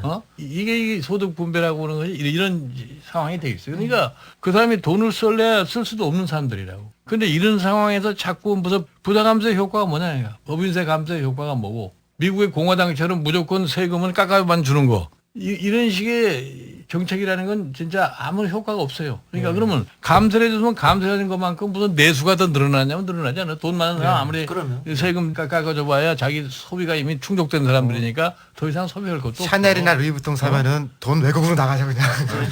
구조적으로 이렇게 보면 이게 소위 말하는 세력 관계에서 보면은 근로자 세력에는 아무 힘이 없어. 우리나라의 노동조합이라는 게 뭐 형식적으로만 존재하는 거지 그 자체가 별로 기능을 발 못해요. 또 없죠 진짜 우리나라 지금 우리나라처럼 비정규직이 50%가 넘어가는 사회란 말이에요. 우리나라의 노동조합의 체제라는 것이 소위 기업 노조로 돼 있어요. 예. 그러니까 노조가 아니고. 기업 노조를 처음에 이렇게 도입하게 된 계기가 뭐냐면 기업주가 노조를 자기 회사에다 두면 얼마든지 마니플레이트 할 수 있다고 하는 생각에서 사실은 조정할 수 있다는 기업 말씀이죠. 노조가 생겨난 거야. 예. 80년도에 그 법이 만들어진 건데 그 법이 만들어진 과정에서 내가 또 엄청나게 한번 투쟁을 했어요. 내가 절대 기업 노조는 안 된다고 내가 그렇게 주장했던 사람인데. 아니, 선별로 아니 정상으로 저 얘기하시고. 위원님은 보면 이렇게 되게 점잖아 보이시는데 네. 전투력이 굉장히 높으시네요. 아니 뭐 내가 뭐 그런 제도를 가지고 주장하는데 내가 누구한테 나도 지는 사람이 아닌데 지금 비정규직과 정규직의 관계 문제가 어디냐면 정규직은 자기네들은 임금은 올라가고 비정규직 임금이라는 건 못 올라가는 거란 말이에요. 보너스도 자기네만 타고 비정규직은 안 주고. 그러니까 이 지금 노동시장 자체가 그런 구조로 가기 때문에 전체적인 규모에서 실질 소득이 늘어날 수가 없는 시스템이 돼버렸어요. 네. 그게 사실은 지금 뭐 진보당이 통합진보당 옛날에 민노당 사람들의 고민이 바로 그거예요. 그 사람들도 표가 엄청나게 많은데 지금 우리나라 근로자의 반 가까이가 그 비정규직이죠. 예. 자기네들이 비정규직의 권익을 보호하려는 무슨 얘기를 하면은 또 정규직의 그 노조를 형성하고 있는 세력들이 왜 우리 이익을 대변하려고 그러지 뚱딴지 같은 짓을 하느냐는 이런 식의 좀 그렇죠. 상황이 전개되기 딜레마가 때문에 그 문제는 네? 그래도 한 3, 4년 지나면서 많이 많이 풀렸죠. 완화가 예, 된 많이 편이에요. 풀렸어요. 4, 5년 전에 진짜 심했는데 예. 100분 토론 나오셔가지고 재벌 개혁에 대한 얘기 아주 신랄하게 하시던데 신랄하게는 아니고요. 어떤 얘기 하셨어요? 저는 아주 난감했습니다. 왜요? 이게 대분 토론이 갑자기 개그 콘서트가 돼가지고 제가 어제 봤는데 이건 뭐 논리 싸움이 아니고 기본적으로 이렇게 누가 더 평정심을 유지하느냐. 패널로 누가 나왔냐면 민주당의 박영선 의원, 그다음에 이제 홍종학 교수님이 한쪽 편에 앉고 이제 상대편에 새누리당 이해훈 의원이 나왔고 그다음에 정규재 한국경제 논설위원회 나왔어요. 했는데 어제 이제 상황을 딱 보니까 사실상 3대1로 싸우더라고. 이해훈 의원도 재벌 개혁을 막 해야 된다 이런 이야기를 쭉 하는 거예요. 근데 정규재 논설위원이 거의 뭐 제가 보기에는 개변의 연속이더만. 그 아저씨 원래 그래요. 여기서 잠시 100분 토론에서 정규재 논설위원의 활약상을 살펴보겠습니다. 중소기업 하는 분들이 왜 서민입니까? 중소기업 하기가 어려운 것은 분명하죠. 예, 중소기업이 어려운 것은요. 모든 특혜를 대기업에 준 것처럼 보이는데요. 중소기업들이 특혜가 엄청나게 많습니다. 중소기업들이 죽지를 못해요. 특혜 때문에. 중소기업에서 빠지지를 못합니다. 중소기업들이 중견기업 안 갈라 그래요. 왜? 중견기업으로 가면 특혜가 굉장히 줄어들거든요. 이렇게 노골적으로 재벌 편들기에 나선 정규재 위원. 결국 같은 편이 새누리당 이해훈 의원하고도 충돌이 벌어지는데 619조 2항의 소위 경제민주화 조항이 난데없이 그동안에 다 잠들고 있다가 지금 일어난 것처럼 얘기를 하시는데요. 그렇지 않습니다. 참다 못한 이해훈 의원. 정 실장 있다고 얘기하는 잠깐만요. 정 사실을 실장 오도하시는 지금 건 좀 참가해 주셨으면 좋겠어요. 그러나 여기에 굴하지 않은 정규재 위원의 공격은 계속되는데 뭐 한나라당, 새누리당인지 뭐 민주당인지 제 눈에는 요즘 하는 거 보면 똑같습니다. 그러니까 합당을 하시든지 뭐 하시는 게 좋을 것 같아요. 자 이렇게 하겠습니다. 지금 그 바로 재벌 개혁이 이 의원 잠깐만요. 이번에는 같은 편 발언권 가로채기 작전까지. 그 두 얘기 제가 먼저 얘기할까요? 아니요 잠깐만요. 뭐 발언을 한 번씩 주시죠. 돌아가면서 할 수 있도록 하시죠. 네. 결국 홍종학 교수가 한마디 하는데 사실인 것처럼 오늘 개변하시기로 말씀하시는 거는 작정하셨습니까? 제가 3대1로 지금 보기에는 토론하다 보니까. 그렇다면 사회자의 의견은 논의의 초점이 지금 마치 그 세 분과 이 한 분이 의견이 다른 것처럼 그렇게 보여지는데 24시간 황금 시간대에 보내드리는 방송 99%를 위한 편파 방송 나는 꼽살이다. 낱낱이가 말리자 그들의 속셈 산산이 조각내자 그들의 계획 쫄지마 그들 앞에 겁내지 말고 졸지마 이들에게 귀 기울여 말이 쉽대야 우일 세금혁명 당선 일 시사돼지용 일 우리의 여왕벌 루나 김미화 카카의 호연적인 경제정책 가족과 기득권 무한 사랑 나라 돈 야금야금 꼽을 치네 근데 왜 니네들은 세금 안 내? 형 누나 조심해요 그러다 잡혀가요 행복한 세상이 올 때까지 여러분은 계속 떠들어야 합니다 계속 나는 꼽살이다. 그 어제는 도가 지나치더라고요. 그동안 많이 토론해서 만났었어요. 그런데 흥분하신 거지 뭐. 흥분이라기보다 아주 작정을 하고 왔더라고요. 작정하고 도발하려고. 더 이상 재벌 개혁에 대해서 논의가 안 되도록 말꼬리 잡기. 별거 아닌 것 같고 시간 끌기. 토론이라는 게 한정이 돼 있잖아요. 그래서 그걸 보면서 지금 재벌들이 상당히 긴장하고 있구나. 지금 별 이상한 수법을 다 쓰는구나. 뭐 예상은 했지만 그런 거를 어제 느꼈습니다. 이게 거대한 흐름을 막기에는 아마 그래도 어렵지 않을까. 그 정규제 논술을 위한 어제 이야기한 것 중에 보면 뭐 재벌들이 세금 많이 내고 있다 이런 이야기를 해요. 진짜 황당하더라고 나는 그 이야기 들어보니까. 아니 당연히 재벌들로 경제력 집중이 돼서 사상 최대 매출 올리고 하니까 당연히 거기에 상황에서 세금의 절대적인 액수 자체는 좀 커져 있지요. 커져 있지만 진짜 다른 나라에 비해서 이 재벌들이 지는 부담이 얼마나 우리가 작으냐, 정부 차원에서 혜택을 주고 있느냐 이걸 따지려면 사실 법인세 부담을 따져야 되거든. 법인세율을 따져야 되거든요. 어제 홍종학 교수님도 이야기를 하셨지만 뭐 일본의 이제 도요타나 소니 이런 데는 30%대 법인세율을 내고 있고 근데 삼성전자 같은 경우는 11.9%를 내고 있다고요. 현대자동차 한 16% 안 되고 그다음에 전체 기업의 법인세율도 17%밖에 안 되거든요. 그래서 그러니까 홍종학 교수님께서 재벌 개혁은 참 간단하다. 법인세법 18조 사망만 고치면 된다 하셨는데 그게 뭐예요? 18조 사망이? 18조 그게 사망이 아니고 18조의 3이라고 하는 3이에요? 예. 그게 또 좀 다르더라고요. 저도 법을 잘 몰라서 그걸 막 혼동해서 썼는데 법인세법에 가보면 18조의 3이라는 게 있어요. 그래서 그건 뭐냐면 그걸 사실 가장 쉽게 설명한 사람은 강만수 장관이에요. 이분이 기차 재벌이라고 표현을 하더라고요. 그 기차 재벌이라고 얘기하니까 뭐냐면 여러 단계에 걸쳐서 계열사가 있다는 것이죠. 지금 저는 이제 한국 재벌은 그걸 넘어서 지금 거미줄 재벌이라고 그러는데 이건 왜냐하면 지금 삼성 같은 경우에 서로 출자 구조를 한번 그림을 그려보면 거미줄 같아요. 우리 선띠리는 지네발이라고 그랬는데. 지네발은 계열사 이제 쭉 확장되는 거죠. 이렇게 지네발은 이렇게 예쁘게 정리가 되잖아요. 이건 지네발도 예쁘네. 거미줄처럼 거미줄 같아 이게 완전히 그런 식으로 돼 있어요. 그러니까 이게 그리고 시간이 지날수록 이게 한 개가 아니라 이렇게 어제 말씀하신 8개 정도의 그런 이제 소 단위의 이런 뭐 순환 출자라고 다시 이제 순환 출자 구조가 다시 8개 정도의 축을 가지고 이렇게 또 움직여요. 거미줄이 많네. 거미줄이 이렇게 돌아가니까. 네, 돌아가면서. 그러네. 네. 그리고 딱딱 각이 져서 딱 8개 되네.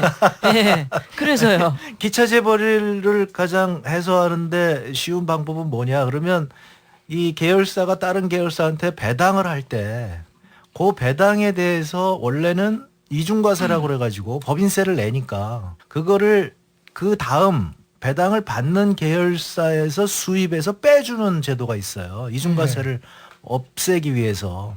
이게 전 세계적으로 다 이렇게 합니다. 원래. 이게 재밌는 게. 근데 요거를 유독 안 하는 나라가 미국이에요. 요거를 안 하는 이유가 뭐냐. 이게 역사적인 사례가 있는데 이게 바로 그 프랭클린 루즈벨트가 미국에서 미국 재벌을 깰 때 썼던 가장 핵심적인 수단이 바로 이거라고요.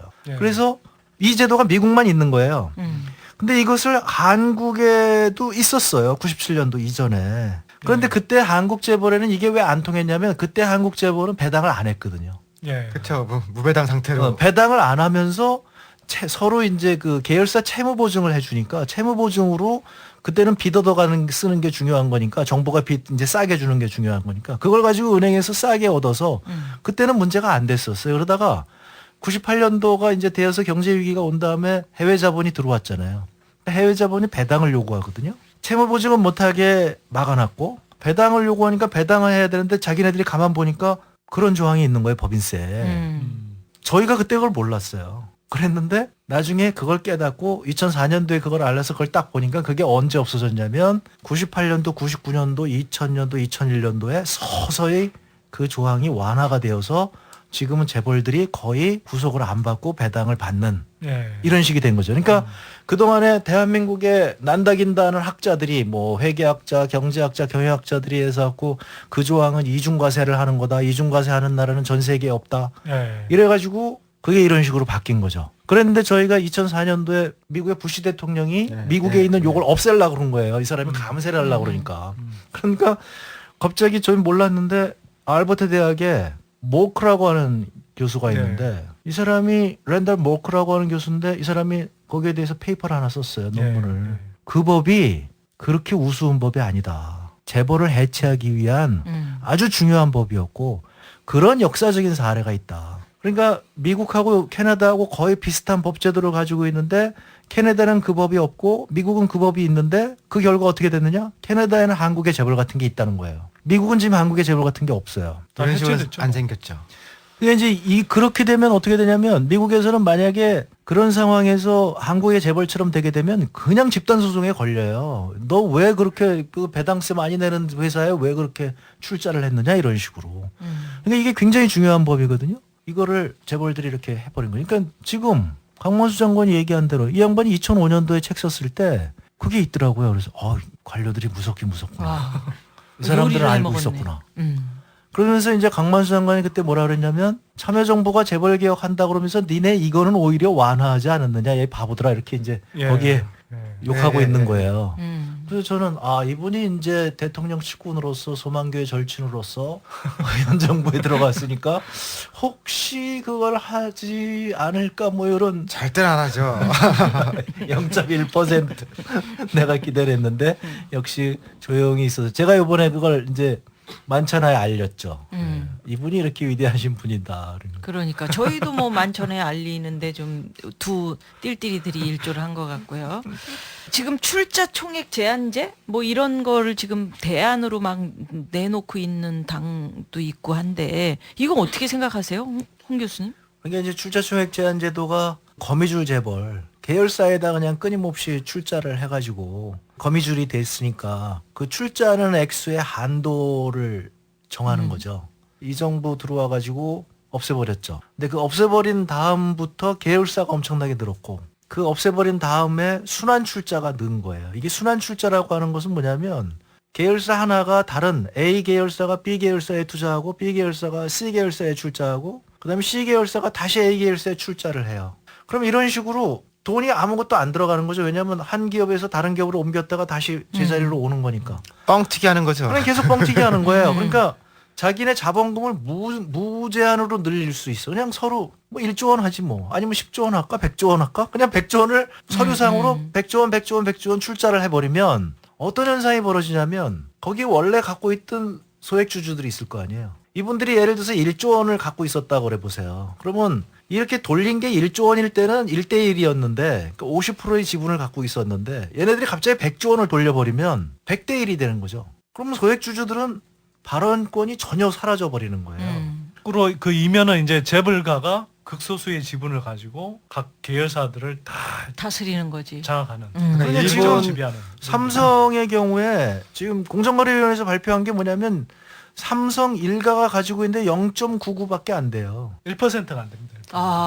1%가 안 돼요. 1%가 안 된 걸 가지고 지분을 지배를 가지고 한단 지금 말이에요. 저 거대한 삼성그룹을 지배하고 있는 거예요. 거의 이건희 회장은 0.5도 안 돼요. 0.3인가 그래요. 그럼 그게 대안이에요? 출자 총액 제한제라는 게? 근데 지금 이번에 민주당이 부활한 게 다시 그냥 순자산의 40%까지 허용하기로 한 거 아닌가요? 그러니까 이제 그렇게 해서는 뭐 말씀하셨다시피 굉장히 유명무실한 제도인데. 근데 유명무실하고요. 이게 문제가 어딨냐면 예를 들어서 그걸 20%로 했다고 하자. 20%로 했을 때 그러면 20% 이상 이미 출자가 돼 있는 거 있잖아요. 이걸 어떻게 할 거냐? 그러니까 이게 그럼 강제 조정시켜야죠. 이게 이제 전두환식이면 이제 강제 조정이 되는 거죠.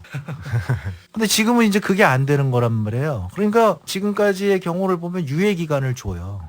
그래서 2년 내지 3년 동안 그거를 해소를 해라. 그리고 나서 그때 가서 안 되면 무슨 벌가봉을 매기겠다. 혹은 그거에 뭐 의결권을 제약하겠다. 뭐 이렇게 되는 거거든요. 그러니까 재벌들의 입장에서는 2, 3년만 지나면 정권이 또 바뀌겠지.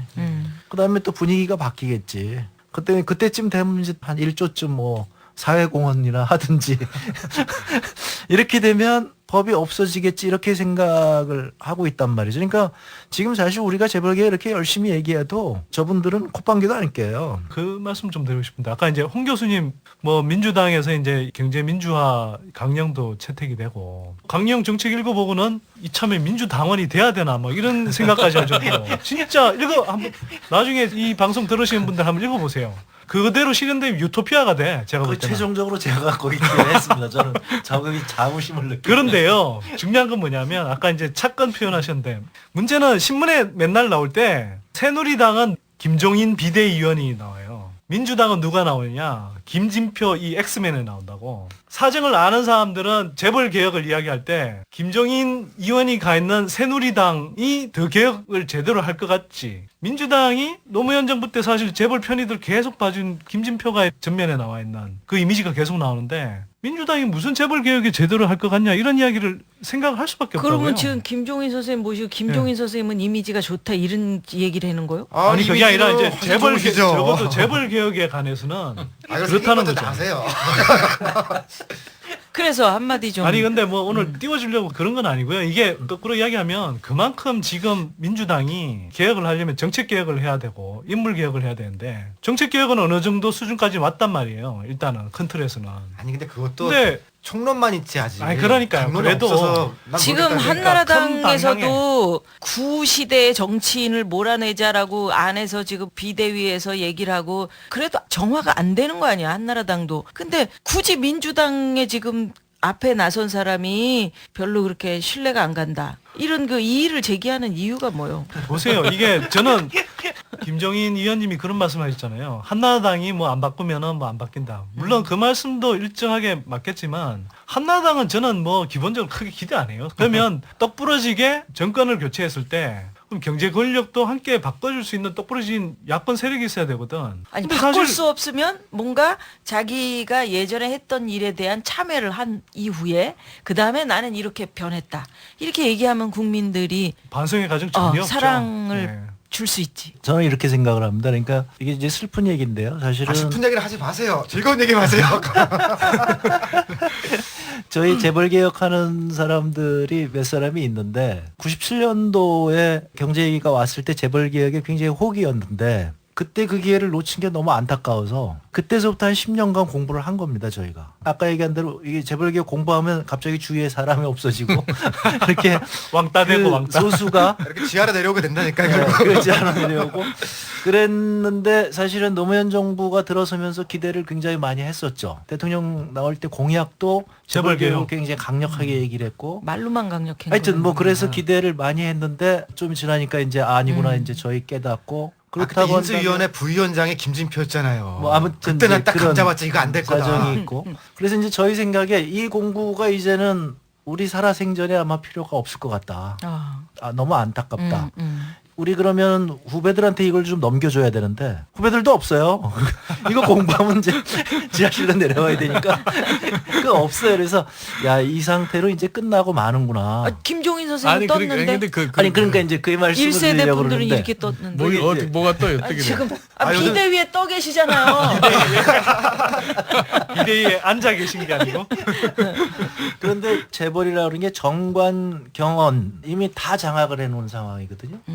이것은 개혁이 사실상 불가능한 거죠. 민주당 들어가 보셨잖아요. 잠깐 구경했잖아요. 왜 어쨌거나 이렇게 큰 틀에 뭐 정강 정책도 경제 민주화 쪽으로 이렇게 만들어지고 했는데 왜 이게 내부에서 실현되기가 어려운 겁니까? 저는 뭐 이해되는 면이 있더라고요. 그러니까 정치인의 입장에서 재벌 개혁을 강력하게 주장하시는 정치인들은 점차 입지가 줄어들었죠. 대표적으로 누구인가요? 청정배 의원이나 뭐 그런 분들 아니겠어요? 뭐 하여튼 지금 그렇습니다. 그다음에 재벌에 대해서 우호적인 분들은 점차 입지가 커지고 정권이 바뀌어도 장관하고 국회의원하고 예. 이렇게 되고 원내 대표도 하고 뭐 그런 분들이 당 계시지만 대표도 하고 그렇겠죠. 그러니까 저는 뭐 이런 면에서는 공감을 합니다. 그러니까 정치인들은 아무래도 민심의 흐름을 따르기 때문에 예. 밖에서 재벌 개혁에 대해서 강력하게 요구가 있으면 많은 정치인들이 그렇게 움직여 갈 거라고 봅니다. 그런데 예.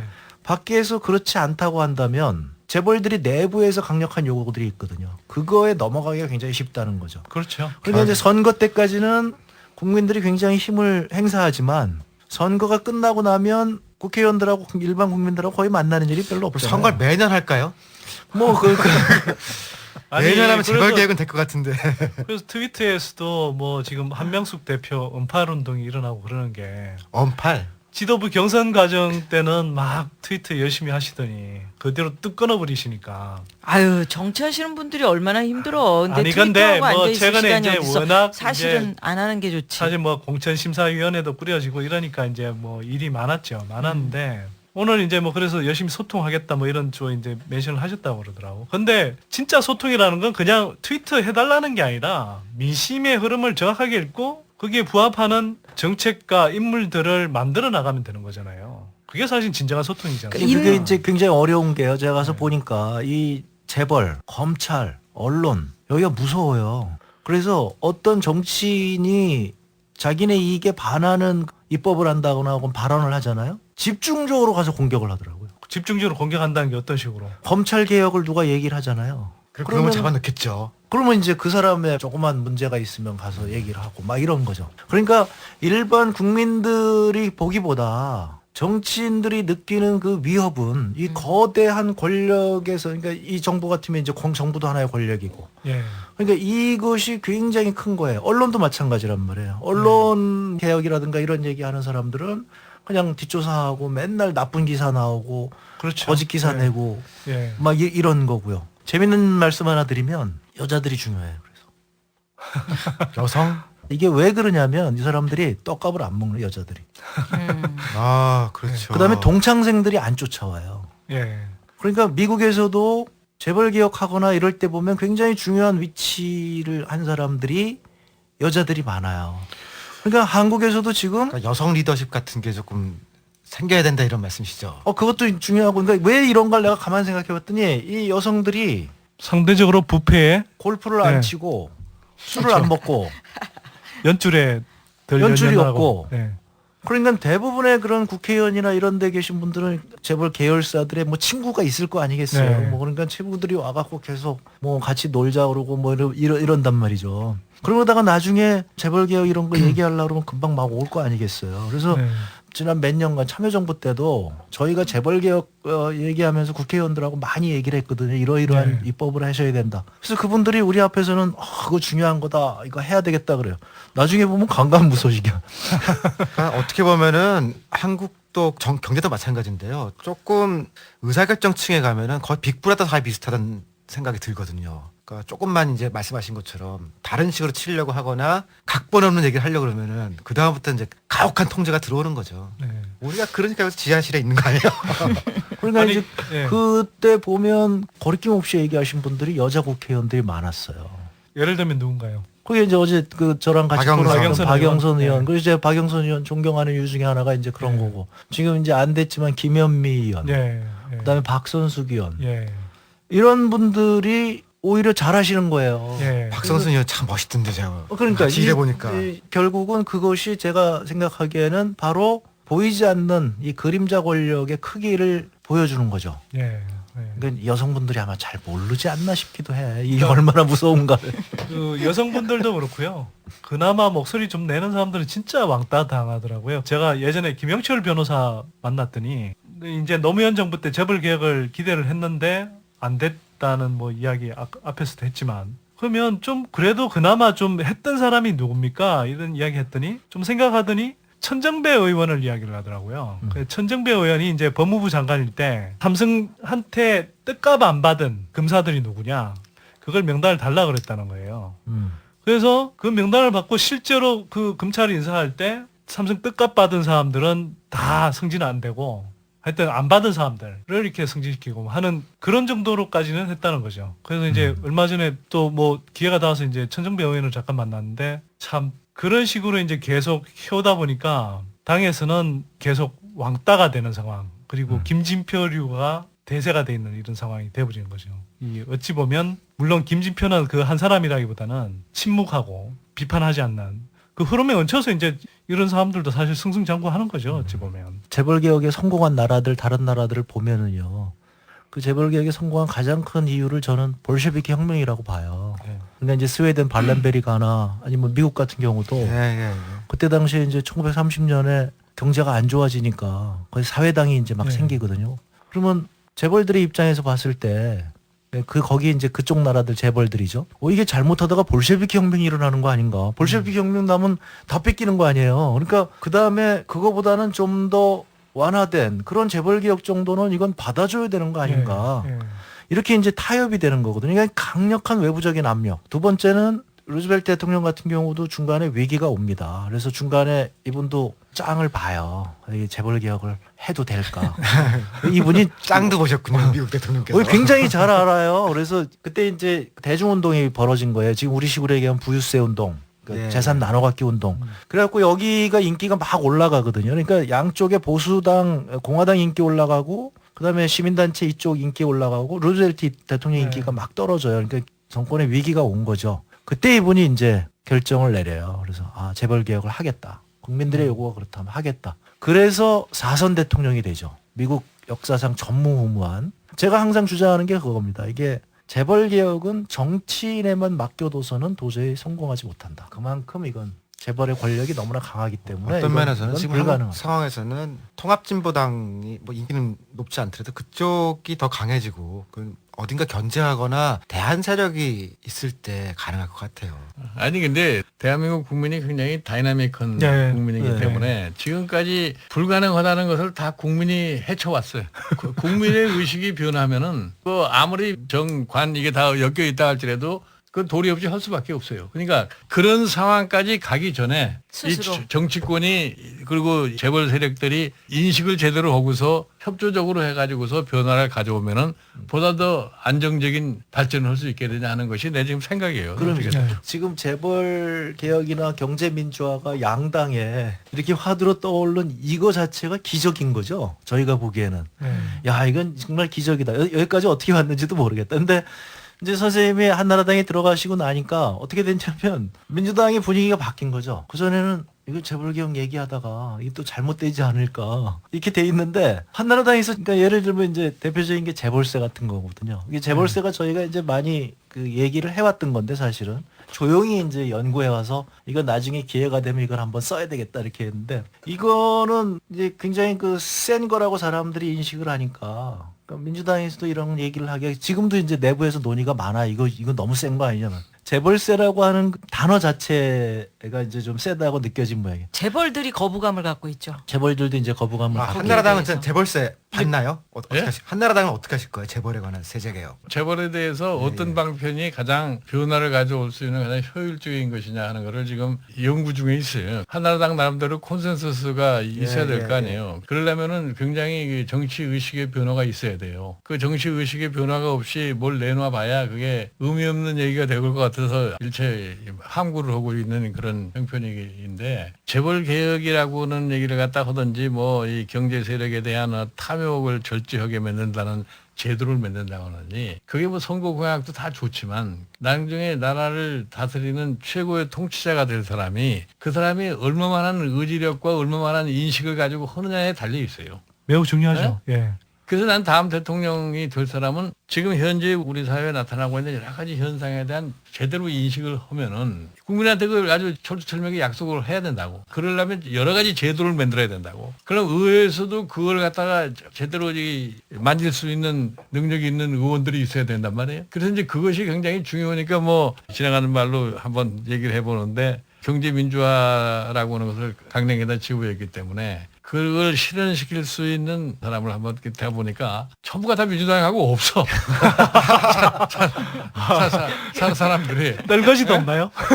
아니, 떨거지는 많지. 그거는 웬만큼 공부를 해가지고는 확신도 생기지도 않고 설득 능력이 없어요. 그러니까 설득 능력이 없으면 일을 추진할 수가 없다고. 아니 바람이 불긴 불었나 봐요. 예전에 동아일보 정치부 기자 시절에 한나라당을 출입했거든요. 그때 알던 양반이 갑자기 연락 와서는 저한테 하는 이야기가 뭐냐면 자기가 총선에 나가야 되는데 당의 분위기가 확 바뀌어서 재벌개혁, 반값 등록금, 그다음에 복지국가 이걸 할 수 있는 정책 아이디어를 자기한테 달라는 거야. 아니, 돈 받고죠, 돈 받고. 내가 참 진짜 의의가 없더라니까. 그러니까 제가 말씀드리는 게 이게 기적 같은 일들이 지금 저희 입장에서 벌어지고 있는데 이게 힘이 바로 이제 꼽살이나 꼼수나 이런 데서 해갖고 사람들이 얘기를 하니까 정치권은 쫓아갈 수밖에 없는 거죠. 정치권은 국민들이 원하면 특히 선거 때 쫓아가는 거거든요. 그래서 금년도에는 2개의 선거가 있기 때문에 국민들이 원하는 이것을 잘 할 수 있는 저희가 생각하는 그 기적이 만들어질 수 있는 가능성이 지금 보이는 거예요. 그러니까 재벌개혁이 사실은 선생님이 저기 가셨기 때문에 서로 경쟁적으로 이제 좋은 저희도 이제 그런 그래서 점에서는 상당히 좋네요. 그러니까 그런 면에서 이제 이유로 두 분 같이 모셔가지고서 그러니까 이제 어느 민주당에서도 근데 좀 긴장 관계가 형성될 거라고 좀 생각했는데 전혀 안 되네요. 지금 긴장 관계가 있죠. 지금 왜냐하면 민주당에서도 선생님이 지금 무슨 정책을 꺼낼지 이게 지금 겁나는 거예요. 만약에 그 정책이 워낙 이제 큰 칼을 휘두르시기 때문에 오늘 예전부터. 말씀하시는 거 보면은 재벌세보다는 더 싼 거 갖고 계신 거 같아요. 그러니까 이제 그게 재벌세 뭘까? 딱 얘기하시는데 싹 웃으시던데요. 국민 입장에서는 좋아. 아니 그러니까 나는 개혁이 뭐 된다면. 지금 보면 말이에요. 뭐 흔히들 정당에서 이 복진이 무슨 얘기를 하면은 이 포퓰리즘에 빠졌다고 해서 나라의 재정을 크게 걱정하잖아요. 근데 현재 지금 우리가 당면하고 있는 한국 사회의 근본적인 문제에 대한 시정을 안 해주면은 양극화가 더 벌어질 수밖에 없어요. 소득도 늘기 어렵고. 양극화가 더 벌어져가지고 진짜 뭐 1%대 99% 사회로 가면은 결국은 포퓰리즘이 만연할 수밖에 없다고 선거 때마다. 그러면 나라 경제도 그렇고 나라 재정도 그렇고 점점 더 어려워질 수밖에 없어요. 그러니까 이런 상황 인식하에서 문제를 풀려고 생각하면 내가 답이 나올 수 있다고 생각하는 거예요. 분위기로는 어느 분이 대통령을 하시든 재벌 개혁은 할 것 같은 느낌이에요. 그래서 오늘 김종인 비대위 위원장을 모셨으니까 비대위 위원장은 우리 박근혜 위원장님이시고 참 위원이시지. 예, 제 박근혜 위원장님을 밑으로 깔아앉게 말씀드릴 뻔했네. 예, 분과위원장님이시니까 그렇게 좀 알아주십시오. 대통령으로 지금 우리가 대통령감으로 얘기하는 세 분, 문재인 씨, 그 다음에 안철수 교수, 박근혜 비대위 위원장님. 이 세 분의 인물평을 좀 한번 들어본다면. 문재인 이사장의 경우는 자기가 이런 문제에 대한 언급을 해본 적이 한 번도 없어요. 그 다음에 이제 안철수 교수 같은 경우는 자기 그 표현대로 무슨 삼성 동물원, 뭐 LG 동물원, 뭐 이런 식의 표현을 했기 때문에 재벌의 문제에 대해서 상당히 관심이 있는 것처럼은 보이지만 그 사람도 역시 사업하는 사람이라고. 그 CEO 출신이고. 그 CEO 출신이라는 것은 그런 측면에서 한계가 있어요. 박근혜 비대위원장의 경우에는 지금 현재 대통령 후보를 겨냥하는 사람 중에서는 자기 나름대로 수업을 제일 많이 한 사람이라고 봐요. 어떤 면에서요? 아니, 그러니까 뭐 한국 사회를 이끌어가기 위해서 우리나라의 경제 구조도 어떻게 돼 있고 이제 이런 측면을 많이 이제 수업을 했다고 나 보는데. 얘기를 나눠보신 적. 한 4, 5년 수업을 했으니까. 그리고 이제 우리나라의 기존 거대 기업들하고 아무런 연관관계가 없는 사람이어야 돼. 자유스러워야 된다 이거야. 어? 자유스럽게 선딜이 제일 자유스러운데. 그러니까 그 거대 기업으로부터 제가 저한테 다른 건가요? 모든 면에서 자유스러워야 되고 각종 이익 집단으로부터도 완전히 자유스러워야 돼. 그 점에 있어서는 박근혜 비대위원장이 굉장히 강점을 가지고 있어요. 지금까지 어떤 면에서요? 그러니까 부친인 박정희 대통령이 재벌들을 축으로 해서 경제 성장을 해왔던 양반이고 또 그러는 가운데 사실 재벌가들하고도 친분 관계들을 유지하고 있잖아요. 내가 뭐 정치권에서도 예를 들어서 정몽준 의원 같은 분들하고 내가 상당히 친하게 보기에는 지냈고. 박정희 대통령이 참 한국 경제를 기반을 다지기 위해서 정책상 소위 자원 배분이라는 걸 통해 가지고서 재벌을 기업들한테 몰아줄 수밖에 없었던 측면이 좀 만든 건 있죠. 사실이에요. 사실인데 박근혜 대표 비대위원장 같은 경우는 그 당시 뭐 나이가 뭐 20대밖에 안 되는 사람이기 때문에 네. 그 사람들하고 무슨 연관관계가 없어요. 내가 서강대 교수일 때 그 박근혜 위원장 우리 학생이야. 그래서 우리가 성악파라고 하는 거 아니에요? 맞다. 네, 그때도 보면은 학생의 태도를 보면 되게 알잖아요. 예. 그렇게 뭐 그런 사람들하고 어울려서 이렇게 지내던 그런 성격의 소유자도 아닌 것 무슨 같고. 과 학생이었었나요? 전자공학과인가 그랬어요. 전자공학과를 댕겼지. 아, 그랬구나. 예. 그런 측면에서는 조금 내가 신뢰가 가는 거예요. 근데 그렇지 않았으면 여기 가지도 않았어. 같은 솔직히 얘기해서. 질문 교수님한테 한 거죠. 예, 그래. 이제 저는 민주정부 10년에 대해서 굉장히 안타까운 마음이 있어요. 그 민주정부 10년 동안 왜 재벌개혁 못했느냐, 왜 서민 삶이 어려워지는 걸 왜 저렇게 방치했느냐, 부동산 폭등, 부동산 뭐 이런 거에 대해서 이게 참 그 상처로 남아 있죠. 경제로 보면. 네, 그러니까 지금 민주당 분위기도 그런 거예요. 그러니까 대통령이 다음에 여기서 나오면 이 문제를 반드시 해결을 해줘야 된다. 굳이 말씀을 드리자고 한다면 박근혜 위원장이 어떤 그런 재벌 개혁을 한다 그러면 그거는 군주적 입장에서 하는 것이고 저희는 지금 이것을 하기 위해서 상당히 오랜 기간 그 연구를 같이 해오는 이런 그룹들이 있는 거죠. 그 의원님들도 있고 이런. 그러니까 저희가 얘기하는 게 경제 민주화 아닙니까? 그러니까 민주적인 방식으로 경제 내에서 세력 균형을 만드는. 저희가 이제 생각할 때 한나라당 쪽에서 얘기하는 쉽게 얘기해서 보수주의 재벌 개혁하고 저희가 얘기하는 진보주의 재벌 개혁하고 분명히 이건 차이가 있을 거라고 생각을 하고요. 이제 가장 큰 데서는 저는 아마 노동시장에서 부딪힐 거라고 봅니다. 그렇죠. 저희는 이제 노동의 가치를 굉장히 높이 평가를 하고 노동이 수단이 아니다. 근데 현재 한국 재벌이 생각하는 것은 제가 이제 쉽게 예를 드는 게 그거예요. 이분들은 기업의 경쟁력을 위해서 중국하고 경쟁을 하기 위해서 우리 노동자들의 임금을 중국 임금 수준으로 낮춰야 된다. 그래야지만 기업이 경쟁력을 가질 거 아니겠어요. 근데 저희 생각은 그게 아니고 한국의 노동자들을 잘 열심히 훈련을 시켜서 중국 노동자들의 생산성의 5배, 10배를 만들어야 된다. 그러면 우리가 5배, 10배 임금을 주더라도 경쟁력이 되는 거고. 선진국이라는 게 다 사람값이 높은 나라들이죠. 지금 우리나라의 기업들이 단순하게 임금만 가지고서 뭐를 경쟁력을 갖다 확보할 수 있다고 생각을 하면은 그건 큰 착각인데 지난 뭐 10년 동안에 우리나라의 수출 증가율도 볼 거고 되면 한국이 뭐 임금의 부담이 더 가지고 수출이 안 된 적은 없어요.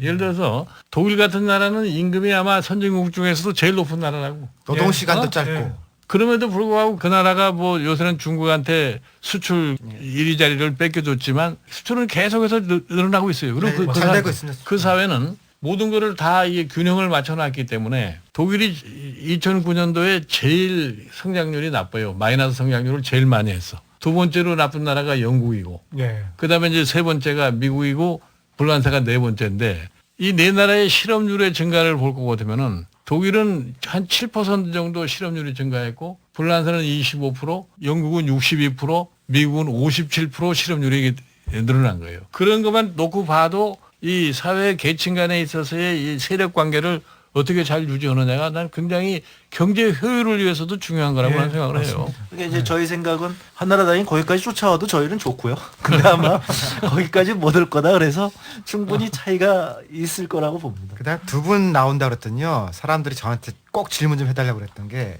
지지난번 녹음에 저희가 가계부채 문제 다뤘었거든요. 양당에서 가계부채 문제에서 어떤 카드가 있는지도 한번 물어봐 달라고 그래서 그것 좀 질문하겠습니다. 그 부분 관련해서 두 당의 입장을 대변하시는 위치는 아닌 것 같고 그냥 두 분 그냥 어떤 개인적인 의견 좀 그런데 들어보시면 우리나라 됩니다. 가계부채의 구조를 보면은 생계형 가계부채라는 게 있고 주택담보대출 같은 걸 받아가지고서 이제 가계부채를 가지고 있는데 나는 제일 큰 문제라는 게 이 생계형 가정부채가 제일 큰 문제라고 생각해요. 생계형이기 때문에 뭐 갚을 능력이 별로 없어. 먹고 살기 위해서 그렇게 했다 그러면은 그 결국 가서 생계형 가정부채 같은 거는 종국적으로 해결할 방법이 뭐가 있겠느냐. 옛날에 우리 농어촌 고리채 정리하는 식으로 정부가 재정으로 떠맡을 수밖에 없지 않느냐는 그렇게 생각해요. 농가부채 문제 해결하듯이. 뭐 주택담보대출 같은 거는 뭐 자기가 자기 집을 하나 사기 위해서 주택담보대출을 받은 사람도 있지만 대개 어떠한 그 부동산에 대한 소위 수익을 챙기기 위해서 전세 끼고 집 사고 그런 사람들이 많기 때문에 다주택 투기한 거죠, 뭐. 그 자체는 그게 크게 문제가 되지 않지 않겠냐 이렇게 생각을 해요. 네, 홍정학 교수님. 지금 진보개혁전에서 가장 걱정하는 것은 설사 정권 교체가 되더라도 경제 위기가 오지 않겠느냐. 그러니까 네. 이게 노무현 정부가 바로 그 상황이 벌어진 거거든요. 2003년도 초에 카드 사태가 벌어지니까 그 다음에 개혁 정책을 할 수 없었던 상황. 지금도 마찬가지로 설사 정권 교체가 된다고 할지라도 가계부채 문제가 터지면서 또다시 경기부양책이나 미봉책으로 갈 수밖에 없는 거 아닌가 이런 걱정들을 하고 있는 것이죠. 사실 이제 그렇기 때문에 참여정부 때 이미 한번 당했기 때문에 요번에는 그런 일은 없어야 된다. 이게 가계부채 문제가 왜 어려우냐면요. 기업은 유한 책임제이기 때문에 부채를 그냥 기업 그냥 망해버리면 돼요. 근데 가계는 망하면 어떻게 되는 거예요? 그냥 망해도 계속 살아야 되는 거잖아요.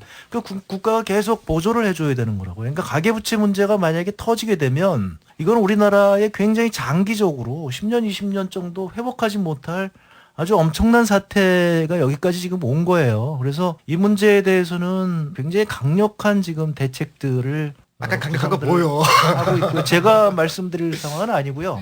하여튼 원칙은 그겁니다. 그래서 지금 오큐파이 월스트리트 월가를 점령하라 이 운동에서도 마찬가지처럼 사태가 벌어졌을 때 서민들을 지원해야지 그 금융기관을 지원하는 방법은 안 된다. 저희는 이미 10년 전서부터요 계속 얘기를 했죠. 파산법 빨리 바꾸고 그 다음에 가계부채에 대해서 은행의 책임을 물으라는 거죠.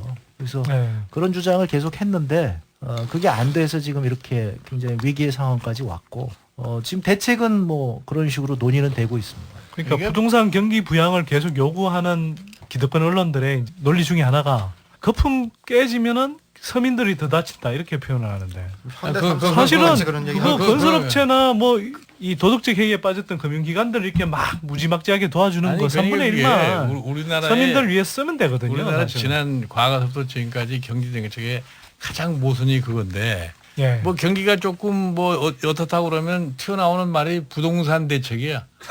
부동산 뭐 경기 대책이라는 것은 부동산 투기 대책이라고 내가 항상 얘기를 하는데 부동산은 가만 내버리고 자기 논리에 의해서 돌아가게 만들어줘야 된단 말이에요. 그러니까 금리가 쌀 적에는 부동산이 좀 좋아졌다가 금리가 높아지면 부동산이 좀 나빠지고 하는 이런 메커니즘으로 가야지. 네, 그건 맞습니다. 부동산 투기로 인해 가지고 오늘날 고충을 겪은 나라가 지금 영국, 아일랜드, 스페인 이런 나라들이에요. 미국도 마찬가지고. 일본 이미 지나치게 싼 금리를 적용하다가 보니까 그런 꼴이 돼버린 거예요. 그러니까 일본은 이제 하도 혼이 났기 때문에 금리가 거의 제로에 가까워도 그 부동산 투기하는 사람은 없어졌어요.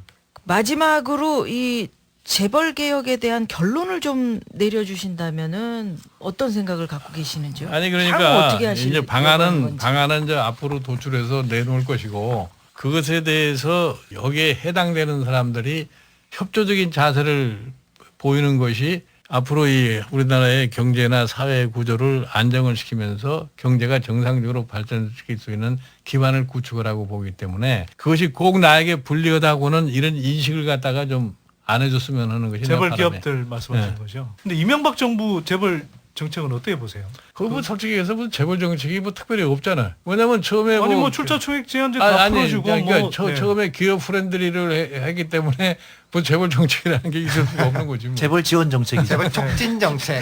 기업 프렌들리가 아니라 재벌 프렌들리 아니었나요? 사실. 그래서 특정 재벌 몇 개. 그러니까. 정운찬 동반성장위원회 위원장님? 그분이 지금 재벌한테 뭐라고 하는 거 아니에요? 같이 아니 그러니까 살아가게 하자. 그러니까 그게 우리나라의 이 소위 말하는 거대 경제 세력의 힘이야. 그러니까 뭐 며칠 동안 회의도 참석 안 하고 니들끼리 마음대로 하라는 식으로 방치를 했던 거 아니에요? 그 기업 쪽에서. 그런 식으로 해가지고 무슨 너무 동반성장이라는 것이 결실을 가져오겠어요. 그럼 지금 거긴 종이호랭이라는 말씀이세요? 아니 구속력이 없으니까. 아니 근데 그거 재밌는 얘기가요. 제가 그 세미나에서 정운찬 위원장님한테 그런 말씀을 드렸어요. 저는 재벌들이 그거 받을까봐 걱정을 많이 했다고. 그러면 재벌들이 가서 동반성장위원회 가서 거기 얘기하는 걸 하면은 그러면 이제 국민들 입장에서 아 재벌들이 저렇게 잘하는구나 이렇게 생각할 거 아니겠어요. 그럼 지금과 같은 이 재벌 개혁의 이런 여론은 안 일어났겠죠. 왜 그러냐면 동반성장위원회에서 요구하는 게 기껏 해봐야 무슨 500억, 1000억 이 정도예요. 재벌들한테 이 정도 내놓으라 그러는데 그걸 못 내놓겠다고. 그러니까 정부한테 그러니까 개념 정립을 잘못한 거지. 그러니까 개념부터가 무슨 초과이윤이라고 하는 것을 갖다가 얘기를 하니까 초과이윤이라는 게 또 뭐가 초과이윤이냐 이거예요. 뭐 정의할 수 없죠. 그러니까 사실상 뭐 어찌 보면 재벌들의 사보타주를 뭐 유도한 거였다고 저는 보고요. 그러니까 재벌들이 그런 것조차도 못 받을 정도로 이렇게 지금 그 탐욕에 지금 눈이 멀었다. 그렇게 똑같은 얘기 정치권들이 그만큼 무능해 보였다는 거죠. 전혀 안 무서워한다는 거 아니에요. 자, 요새 이제 동네 빵집을 철거를 해라 대통령 한마디 한 지가 얼마 안 됐습니다, 사실은. 근데 벌써부터 재벌들이 죽는 소리가 나오고 있죠. 보니까 재계가 어디까지 물러나란 거냐.